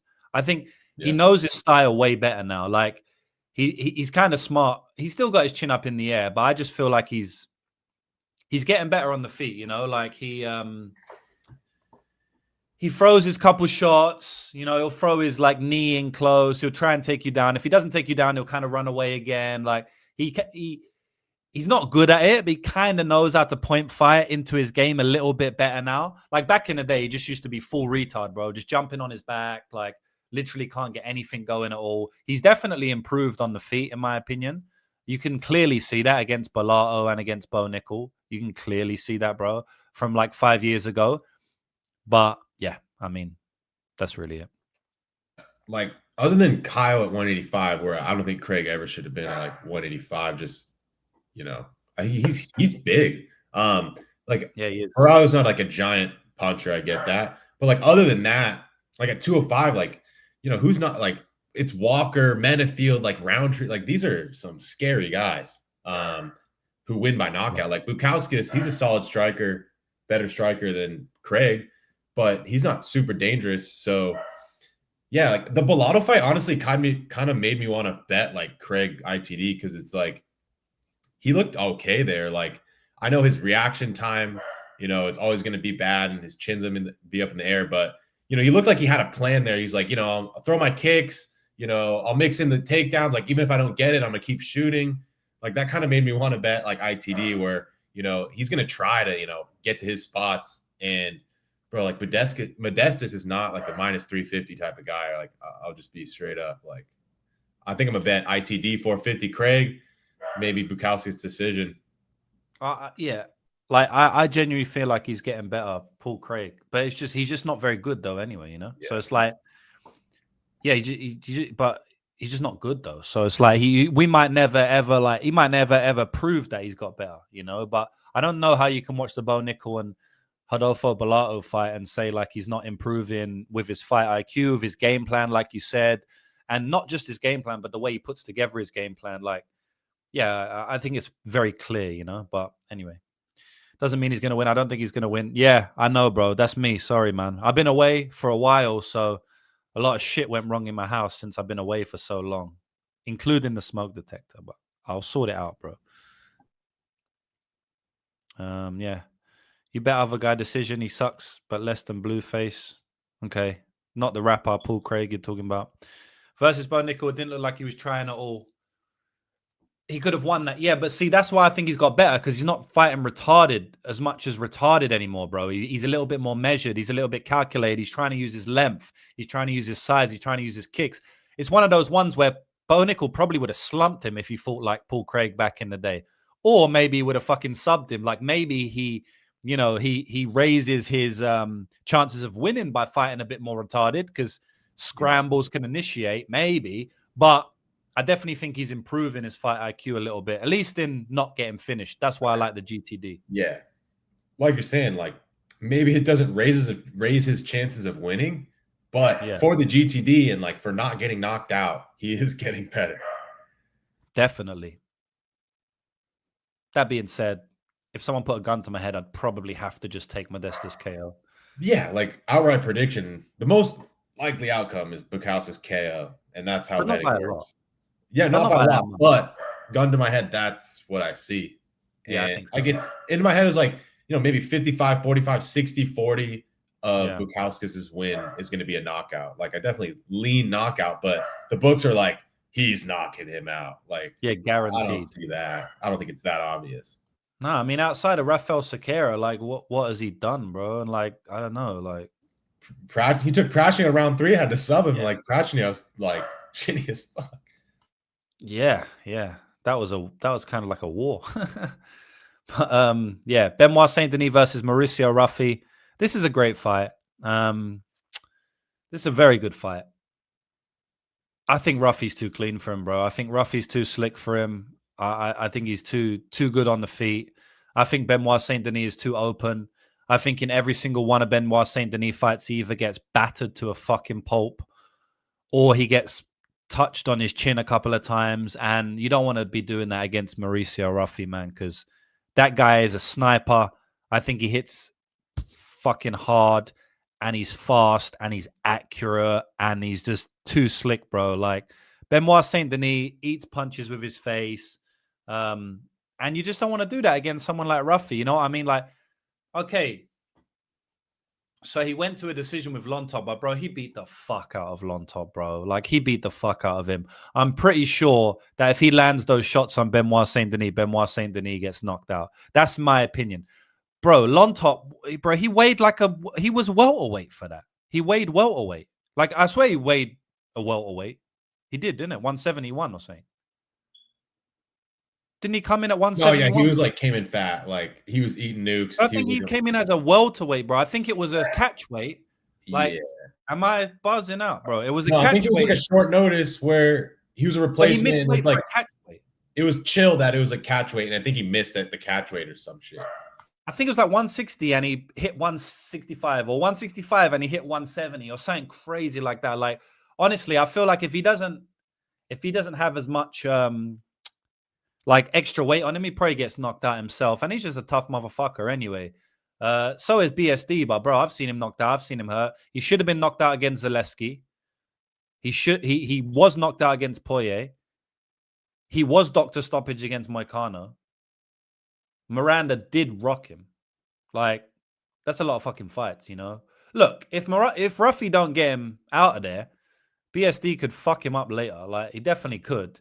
But I also think Ruffy could land a shot later. Like, why not? Like, BSD fucked Poirier up in round 1 and then Poirier killed him in round 2. Like, Ruffy could kill him in round 2. Why not? It's not like he's randomly just going to not know how to punch. Like, maybe his gas completely dies, but I don't know, man. Even if BSD takes him down in round 1, I still think Ruffy can knock him out in round 2.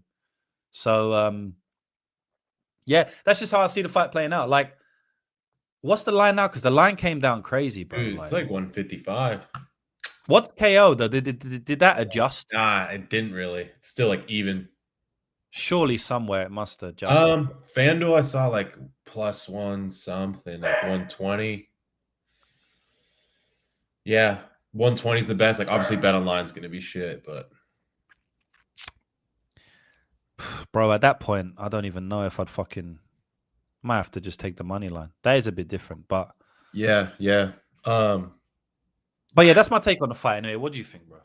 Yeah, pretty similar. Like, I like violence like a lot, but obviously the line's like over 300. I don't think I can lay that. No, that's too much. Bro, like, I know Benoit, he's got crazy heart. He's got a good chin, but there's like levels to a chin. Like, he has a good chin. Like, Lontop has a freaky chin, bro. Like, yeah, he was eating. He got killed as well, bro. He got fucked up bad. That uppercut was fucked up. No, that was like that. He was like, that was some like movie shit. I don't know how he like winded up, wasn't even looking at him. And I think that was like, was that the second one? Like, he had already dropped him bad before that one. Yeah, I think so. Like, the only bad thing is like, okay, he clearly lost round 3 to a guy who's, not in the UFC anymore and took it on a couple days notice, like showed up fat. He like clearly lost round 3, like slowed down a lot, but it's kind of understandable. Like, he just got a finish on Contender Series against like a really good guy in round 3. He gassed out, like beating Lontop's ass, bro, like exploding. And I guess that could happen here where he's like, messing up Saint Denis really badly, hurts him multiple times. And then round 3, but like, it's not like he death gassed in round 3 versus Lontop. He just slowed down a little bit. But yeah, I feel like, Denis is just so much slower, so hittable. He's fun to watch, but he takes a lot of risks to have success. Like, he has to get in your face, exchange with you, shoot takedowns. Like, he has to like take risks and take damage to have success. And against like a guy who's way faster than you, way sharper than you, and can put you out with one shot. Like, I get why Ruffy is the favorite. Like, he can end this with one shot. Like, I think in almost, obviously the first 2 rounds, but like even round 3, like he's got round 3 finishes. Obviously the grappling upside is on Denis, but Ruffy's hard to take down. Obviously we haven't seen him like on his back against anyone good, but like what I've seen, I don't know if he's going to be able to get him to the ground. And if he doesn't get him to the ground, I think he's getting knocked out. So I get why Ruffy's a favorite. I don't want to fade the steam, but like, I'd rather play Ruffy at this price. Like, how about you? Same, bro. And I do think, like I said, I do think he can get around 2 KO, and I do think he can get around 3 KO, bro. Like, I really do, man. I know people they just think it's like all Benoit late, but I don't think it is, bro, because Benoit's too open on the feet, bro. Like, he's too open on the feet, man. Like, he just is too open on the feet. Like Zaleski almost killed him in round 3, He got killed in round 2 by Poirier. Like, he's not just going to randomly have good strike and defense in round 3. Like, that Lontop fight was fucked. Like, he beat the fuck out of him. And then that's why he gassed out. But on top of that, like I said, I don't think BSD can take those shots. But also on top of that, Ruffy was still throwing in round 3. He just was so tired. Like Ruffy landed a KO blow in round 3, bro. I don't know if you remember, but basically Lontop hit him and he actually did the Gene Silver. So, and you guys can go and watch this. It's like 20 seconds left in round 3, right? It was the fight's basically done. He should have no gas left. He pretends his eye is hurt. So he gets jabbed by Lontop and he starts to blink his eye. And as Lontop pressures, he sits back and throws a left hook, bro. Clean left hook, 100% power. Lontop's like wobbles and then instantly straight back on like Terminator. I feel like someone like Benoit Saint Denis gets killed by that. And the whole thing I'm saying is like he still carried his power late, in my opinion. So he rocked him with the fake. So I just feel like you can still knock him out in round 3. The issue, the main thing in this we didn't really speak about is like we don't know how Ruffy is on the bottom. Like there's just no tape of him on the ground. So we just don't know. Yeah, we were saying that like it could be a problem, but he looks hard to take down. So I don't know. We don't know. Yeah, we don't know. But what I do know, like, I don't know if there's a big gap on the ground. I know there's a massive gap on the feet. That's a fact. There's a 100% chance that there's an insane gap on the feet. But there's a 50-50 chance there's an insane gap on the mat. Like, I don't really know what to say. Like, what percentage would you put? You can't really, right? And you don't even know if he can get it there. So, like, yeah, exactly. We don't know if he can get it there. And we don't even know, like, he could get him down and he pops up. It's like, oh, shit. Like, BST's kind of drawn dead. Because Ruffy's been hurt a couple times. He's been knocked out. He's been dropped by other guys. Like, it's not impossible that BST bonks him. Like, it's possible, but what's way more likely is like if this stays on the feet for more than like a minute or two, I feel like Denis eating some big shots, dude. Yeah, he always does. So yeah, we like Ruffy. I don't know if I'll play it, but man, if the line keeps on going down, bro, I'm gonna have to. Someone just messaged in the chat Ruffy back to -200, but I don't think that's the case. No. 150. DraftKings has a 148. I think he's saying because of our breakdown. Oh, no. We ain't moving. Especially this late in the week, bro. Like, that's a big move. Says who, bro? They listening to this. But yeah, Ruffy at -150, bro. -145, like you're saying, like on DraftKings, bro. I don't know, man. Ruffy KO, yeah, I don't know. What do you reckon's better, -150 money line or KO +110? I was like trying to just do some math. Like, you have to think it's like a KO, like over 80% or more of his win equity, which I kind of get. Like, say, if you think -150's value, you think he's over 60% to win. So, yeah, you have to think it's like 80% of his win equity. What if it's 70? Huh? If it's 70, you take the money line, yeah? If it's 70, like, it's 100% money line. Because, like, even if you think money line's value and you think it's 70, like, the KO's a bad bet. So, I think you just go money line, bro. Yeah, at this point, maybe you have to go there. But, yeah, I really didn't want to bet this fight. But I do kind of feel like Humphrey's going to knock him out. So I might, I don't know. We'll see what happens, boys. Anyway, I'll make my decision. If you sign up to my picks, which is in the description, you'll know if I bet it or not. But I'm going to wait and see what I want to do. Maybe there's a special, maybe I play round 1-2. I don't know. Like, I'm just going to think about it. Yeah, like maybe like there's like a 1-2 KO. Like, obviously we're saying it could happen round 3, but I think 85% of this knockout is like the first 2 rounds, bro. For sure. For sure. Yeah. I like earlier in the week, I did not want to bet on this fight. Like, I was like, oh, maybe, BST, ITD, it was a kind of crazy price. I think it was like 300 or more. Like, I was like kind of interested. But now 2-3, bro. BSD 2-3 is insane lines, by the way. They're quadruple digit, both of them. Yeah, because I mean his ITD is a good price. So like I could end up on a lot of stuff here. It's like 1,000 and like 18 or some shit, bro. Yeah, I mean, like we could think roughly that. Ooh. Yeah, wait, let's see. Just straight up, no round props. Yeah, round 2 you can get 900, 1,000.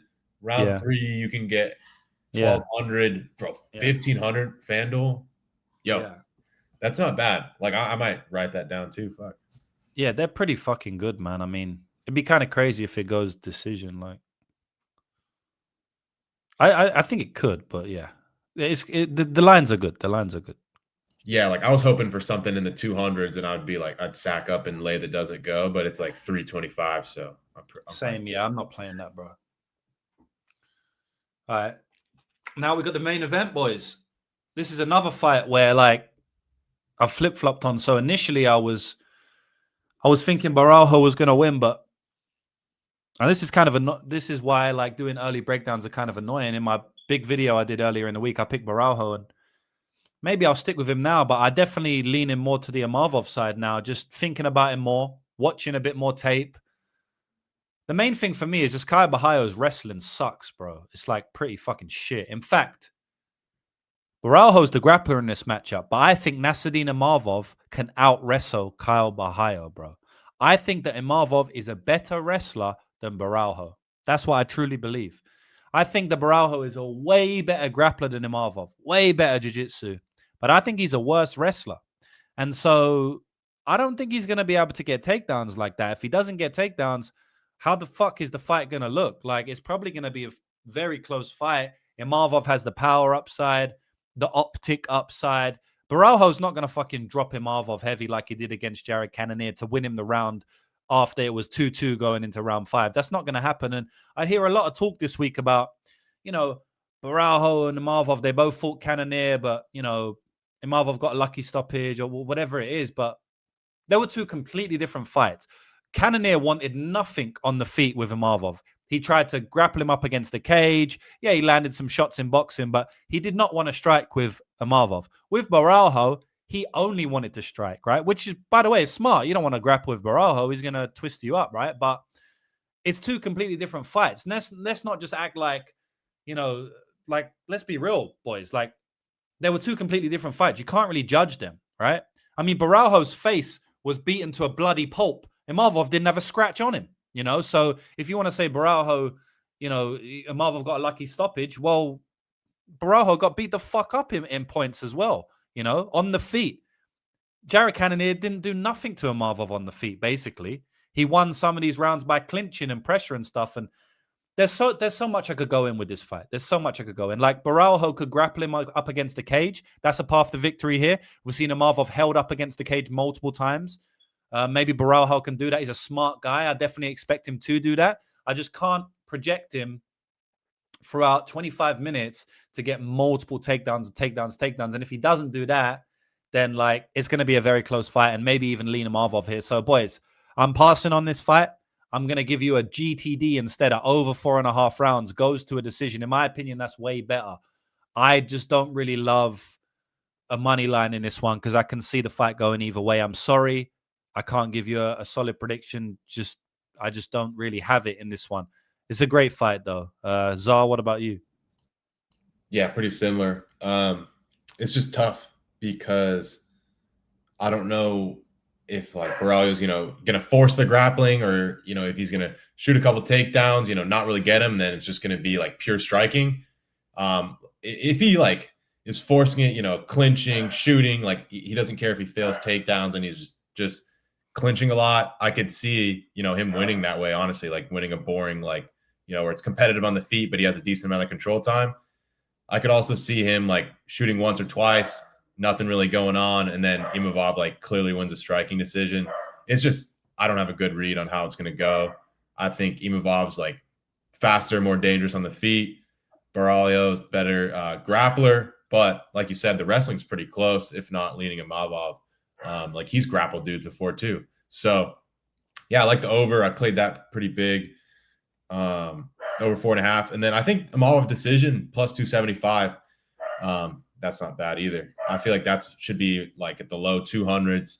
Because I just, I like the over. So I looked at their decision props and, like, Borralho's, like, in the ones, I think. And then Imavov's, like, plus 275. So I like the over and I like Imavov decision. Even though I'm not, like, confident who wins, I just feel like it should be a lot closer than it is for the decision props.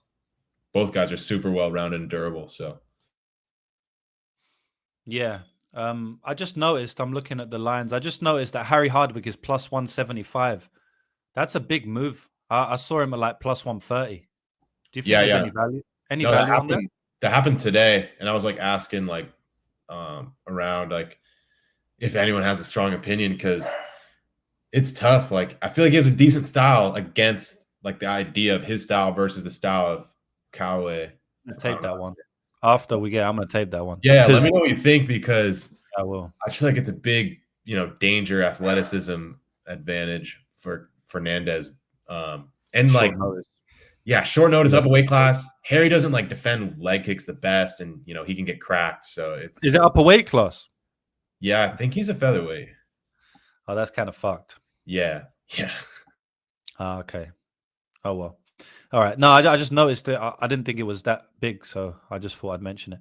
But yeah, yeah. So I guess we just put the over 4.5, and that's the only thing I really like on there, bro. And then we can make some parlays, and then I need to go piss, bro. But I'm gonna hold it in until we make these parlays. So, boys, now we come to the end of the show, but we're gonna make some parlays first. This is the most important part of the show. If you don't know how it works, we're gonna go through all our reads and we're gonna make some parlays. But boys, please remember these parlays, they're just for fun. Right? That we're just making these bets for fun. The whole show is the 2 hours, 10 minutes we just gave you. It's not these. So don't be going putting your life savings on these. These are kind of just little fun plays that we put on the end. But I'll kick it off, bro. I'll kick it off. So I want to put Mason Jones in that parlay. Yeah, I'm going to hold it in. I'm going to hold it in because the bookies, we need to make them pay. You're welcome. So yeah, I like Mason Jones in this one. I'll also put the over in the main event because it's staring at me right there. Why not? The Imavov decision is nice. And what else we got above? Maybe I'll do one more leg. Okay, Delia's sitting there. Fucking hell, we ain't got a lot of legs. Delia's sitting there. That Patterson Water. Might have to be a pussy and play that one, to be honest. Yeah, I'll do that. Patterson Waters doesn't go. All right. And yeah, I'll just leave it like that. A couple chalky legs, boys. Nothing crazy, but it's going to give us a plus 280, going to give us a plus 320 or something like that. And I'm happy with that. Move that +1 to minus, though.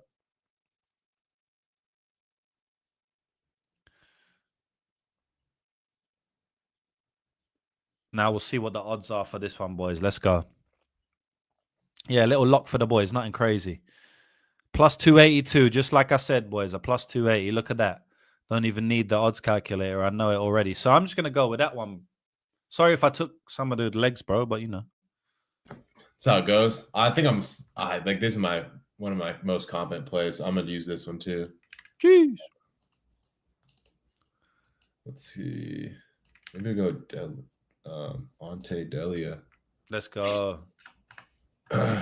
Some fight better finish. Just hope he can take Waters down. Yeah, but even if not, like, he'll get knocked out. It's a war on the feet. True. It's a war on the feet. It's a war on the feet. Yeah, I'll go with Delija. Oh, nice. I don't know if I can leave it at that. That's not enough. I mean, probably similar to mine. No, let's just see. I think that's going to be in the ones. I can't have something. Definitely going to be like 160, 170. Yeah.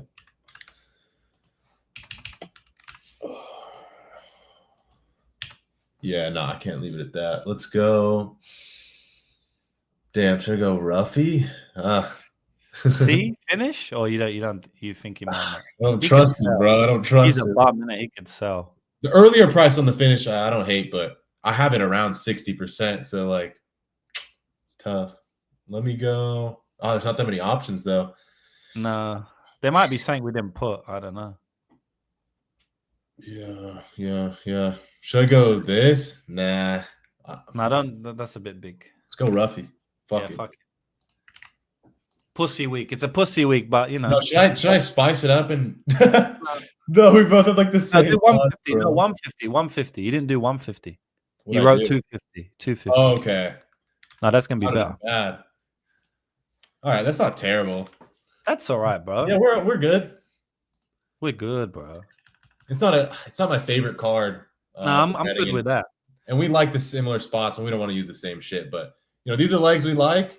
We just broke it down for 2 hours, and yeah, like he said, like these are we're choosing some of our bets, having some fun. But bro, if you want the real juice, you watch the breakdowns and hear all the bets we like. Yeah, that's a long time, bro. So yeah, shout out to everyone. Matty Betts is saying round 1 or 2 submission for Rinat. It's 40-1 and 50-1. That's a crazy price. Matty, the Blackjack King. Yeah, I saw that firsthand. Don't worry about that. Whoa, we saw that fool go crazy. And then he found like a 1K chip, like just, Matty Betts is the man. He just had a 1K chip, that he forgot about, and then he put on roulette and cashed out. He was going nuts, bro. That was funny, bro. That was a good night out there in Bally, Chicago. Shout out to Chi-Town. Probably won't be back, but anyway, it was good while it lasted. Yep. So yeah, shout out to everyone. Appreciate all you guys watching. Shout out to my man JB. Shout out to my man Zar. And shout out to everyone in the chat. That's it. I will see you guys next week. Hopefully we can cash.